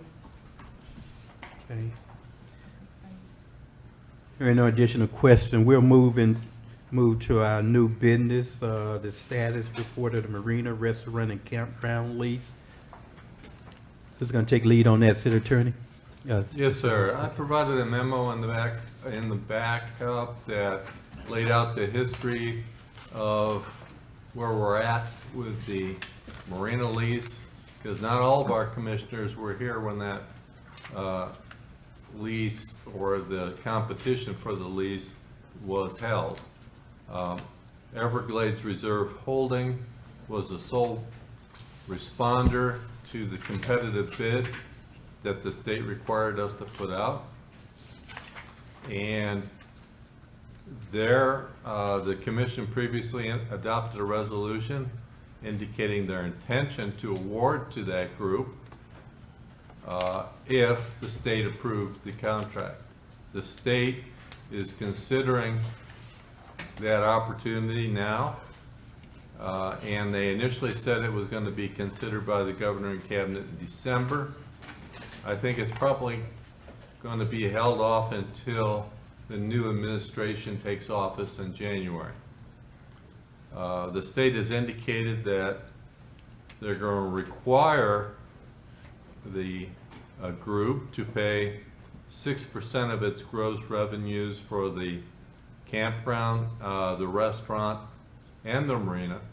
However, the percentage for the marina could be lessened if they obtain a state of Florida clean marina certificate. So right now, that's where we stand on it. I've attached to my memo what they had proposed for remuneration to the city. And you'll see that for the marina and restaurant, they essentially were not going to pay the city anything for the first 2 years. And then after that, in the third year, 2%, and then subsequently 3, 4, up to 5%. Their lease would be for 10 years with 2 5-year options to renew.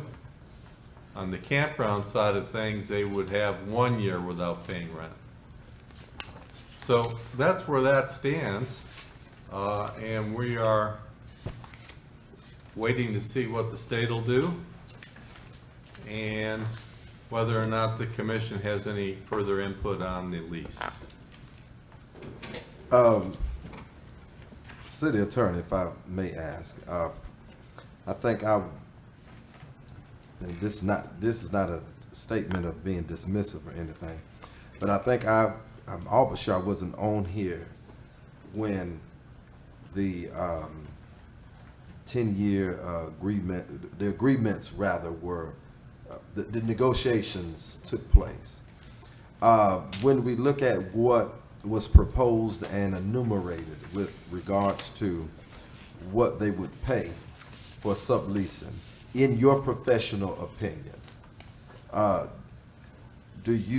because I don't want us to appear, and this is in no way against economic development or moving the city of Pahokee progressively forward, but by the same token, I just don't want us to be, for lack of a better phrase, gullible, or just grabbing at something without making sure that we are protecting our interests. Do you think these are fair or reasonable proposals with regards to doing business with another entity? Because I know There was a lot of debate at the time about whether or not this was a fair proposal, particularly with regard to the 2 years of free rent. And I think that what went into that was the lack of success of prior attempts at the marina, and recognizing that someone that came into the marina would have to build a business. It would take them a while to do that. And I believe that's why the commission decided at that time that that was a fair compensation for the city. And certainly to have someone running a restaurant up there servicing the folks at the campground was a plus. It was certainly a plus to have someone running the marina and the campground. So all those things considered, I think the city took all that into consideration when the commission decided that that was a fair proposal to proceed forward. Now, the city, since that time, has put a lot of money into the marina and really is sort of turning it into a turnkey operation for whomever comes in there to try to run it. And that's where my thought process is going. Contrary to, social media dialogues and exchanges and what we hear in the public, the city has done an amazing job with securing funding and making sure that we upgrade our campground and marina. And just look at hindsight, and most times hindsight is 20/20. Just want to make sure that the interests of this city as a whole, not a pocket of this city, but this entire city as a whole, its interest is being protected, and we're getting, for the lack of a better phrase, the best bang for our dollar, especially with our tax base not being the greatest. Just making sure that we're getting the best bang. Yes, sir. Well, of course, that's a decision that the commission has to make. That's not for your legal counsel to make. But I would say that the group did come to the commission with the premise that they were investors and they were going to invest in the city and in the marina. Now, they don't have a lease yet, so they have no real rights to be at the marina or to do anything with the marina. So you can't expect them to have invested anything when they have no right yet to a lease. In the interim, you know, the city has definitely expended, and I say the city has expended, it's really been the state of Florida money that the city has gotten to expend, already $1 million, and soon to expend another $900,000+ on the marina and the park next to it. So there'll be a $2 million additional expenditure by the taxpayers, let's say, in the marina at the time this group comes in to take over if the state approves it. Excuse me? 3 million. Okay. He says 3 million. I don't know where the extra million came from, I think but that breakwater we did about $1 million. yeah, one of these, you add those all up, we're gonna talk real money here.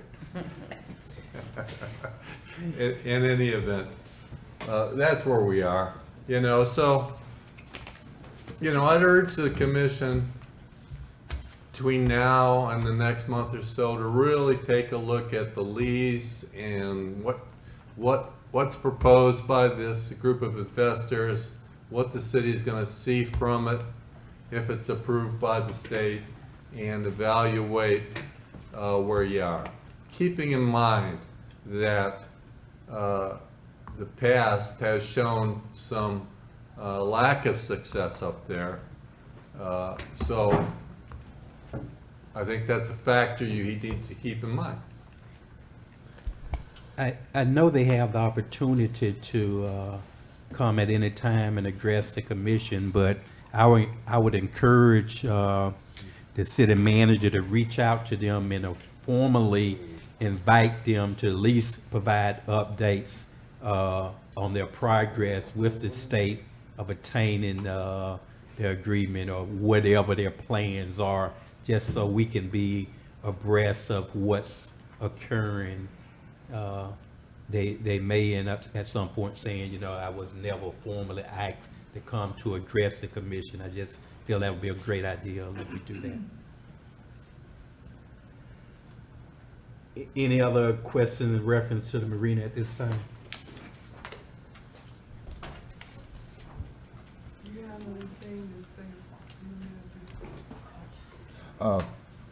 I was just listening to the city attorney sort of give us a chronological review of where we are, and I was looking down at at Exhibit B, where it says city obligations, and the city obligations was a part of this contract, and I kind of sort of started checking off,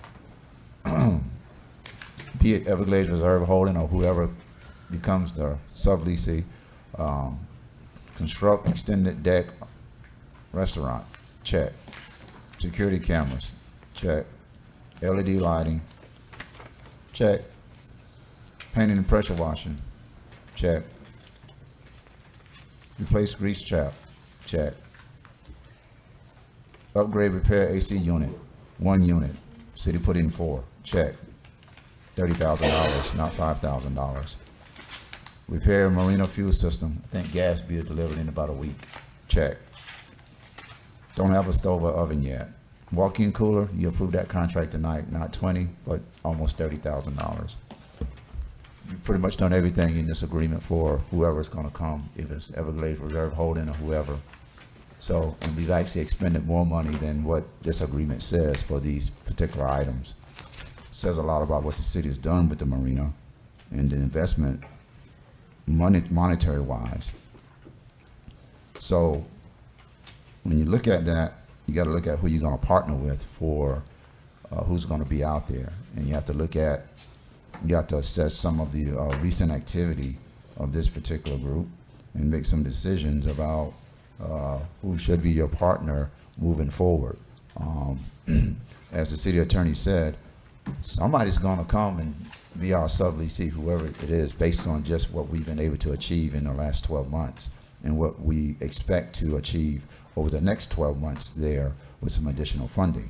This is no longer a marina that is going to be dormant. It's going to be very active. We'll come back hopefully at the next commission meeting and ratify another contract that will fix our pump out stations as well. That contract is being negotiated now. We have satisfied DEP's request for a response on our goal of how to address that issue of the pump out systems. I had a conversation with DEP today, and they too have some reservations about this being before the sitting cabinet now. They want to ensure that we address some of the issues out there before these 3 leases are presented for whoever is going to be the subleaser up there. So DEP is working with the city of Pahokee. They've seen the strides that we made with this marina. They're pleased. So I want to put to bed all of these conversations that seem to seep out in this community on social media or from our partners, if you want to call them partners, that somebody's coming to shut us down tomorrow, or there's gloom and doom out here, or a contractor doesn't have a permit to be working in these areas. It's I kind of spoke very eloquently last commission meeting about some of the behavior and about some of the things that have occurred. I don't get a vote up here, but we need good partners at the marina.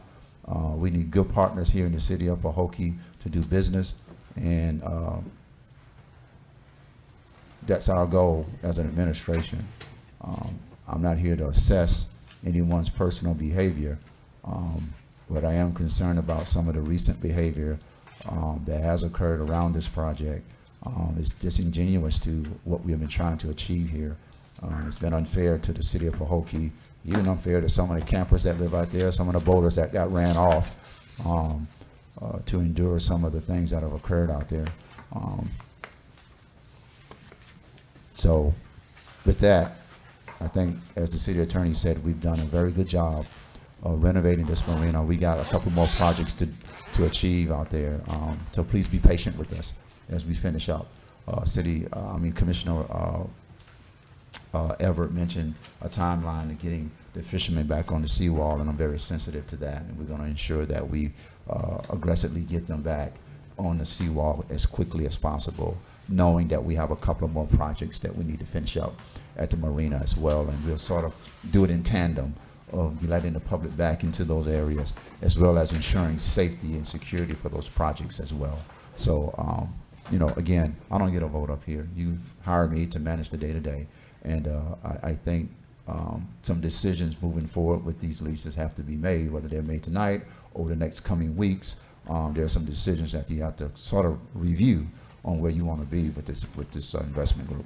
I agree, and I agree that you don't get a vote, but you certainly get a strong recommendation with weight. You and the city attorney, so you have to at some point help guide us, at least make some recommendation on how we need to proceed. And you're right, at some point we're going to have to look at the contract because technically it has expired. So if we're going forward, we're going to have to ratify it or extend it or whatever, modify it. At some point, we're going to have to do something to address it so that that group can continue on if that's the desire of the commission. So that's something we need to be thinking about, and we're going to be looking forward to some recommendation at some point by the city manager, along with our city attorney, to give us some guidance on it. Mayor, if I can say, but I do also, on the other hand, also still like to thank the Everglades Holding for coming into the city to even acquire, to be a part and take on some of the challenges also with the campground, marina, and the restaurant. I know there has been talk in the public on some issues as the racial issues and stuff, and that we have to address. But I do also want to give a hand and also thank Robert Lambert and some of the effort that he has put forth also into the marina, the campground, and the restaurant. Because I know he did a lot of, work along with the city manager also, to come to also where we at now too. So, but I know there is a tedious situation that we do have to handle with I know one of the partners that with Robert Lambert, and I think that with us and with Everglades Holding that we can get together and we really need to address that, because we have to take consideration of the whole city of Pahokee, and that is one of the issues that's coming up. So we can't push it under the rug and ignore it like it's not there. So we do have to address that issue with Mr.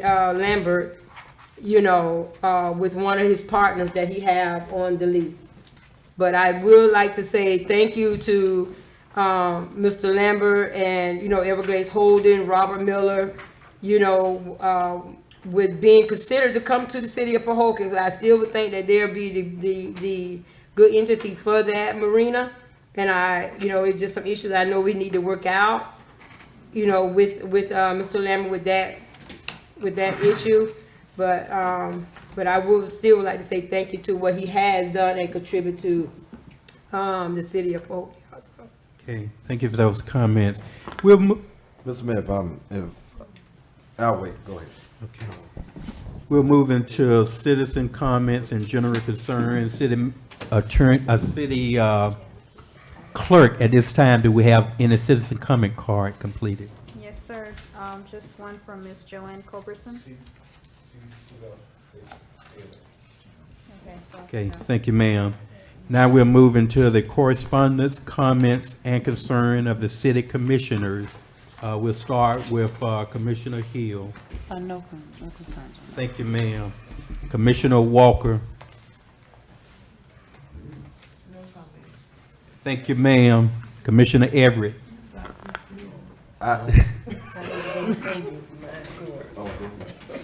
Mayor, if you mind, I can go before, mine is very short.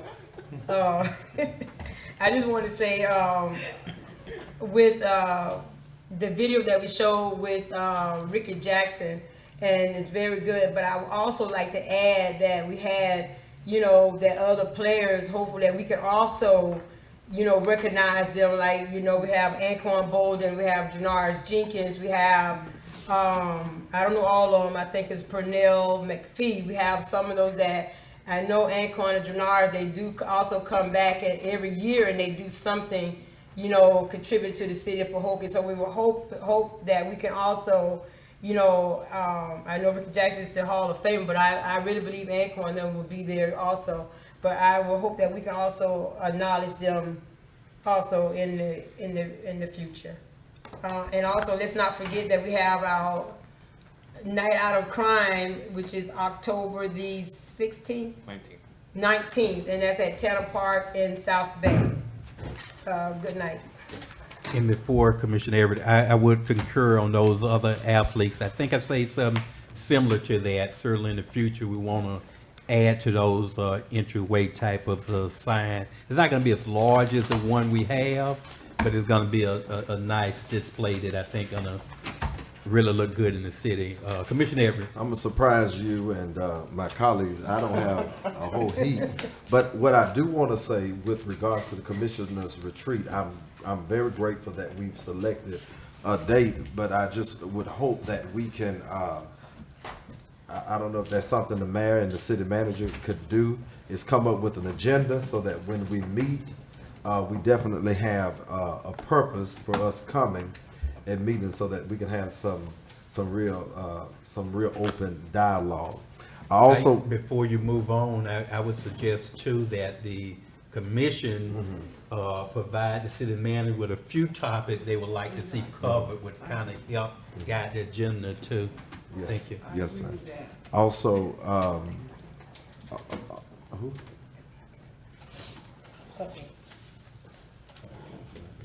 Also, I'd Vice Mayor Mervin messed me up. I want to talk about the commissioners retreat, but also I do want to go on the record. Just early, I do want to clear up if there is a misnomer about this hospital. Very excited about someone expressing an interest. You know, my only concern, and it still is,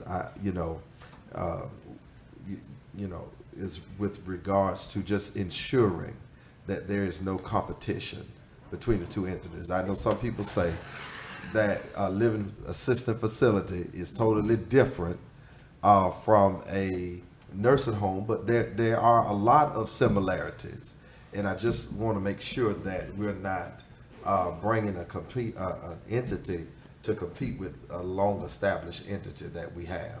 And so it's definitely not a strike against the efforts of two of our brokers who are in the community, but I just wanted to make it clear that I'm not against it, but I do want to express that minor concern that I do have and had. But, you said you all talked, stated that there were conversations had, but I just wanted to, make sure that it was expressed. But that's all I have for this evening. And I want to credit the city manager and also Mrs. Mervin. And I would like to, that was the third thing. I do want to ask, Mayor, maybe even in the retreat, if we can bring the marina as a discussion item, because there have been some divisiveness, for lack of a better word, and not want to get into detail tonight, but if we can add that so that we can talk about some things that I think really need to be discussed. Also, one thing, the update on the Mel Tilly side. The company that worked on our entryway sign, we're putting a larger package together because we have new signage coming to the marina, and we're packaging all that together. However, the Mel Tilly sign, they have the directions to start taking that into the warehouse and constructing that. But it's sort of a larger package that I want to bring back because we have some new signage going up at the marina and the parks as well. So it's going to be a big package of just signage that we'll be bringing for final approval for purchasing. Thank you. All matters clear, all business taken care of. I adjourn this meeting.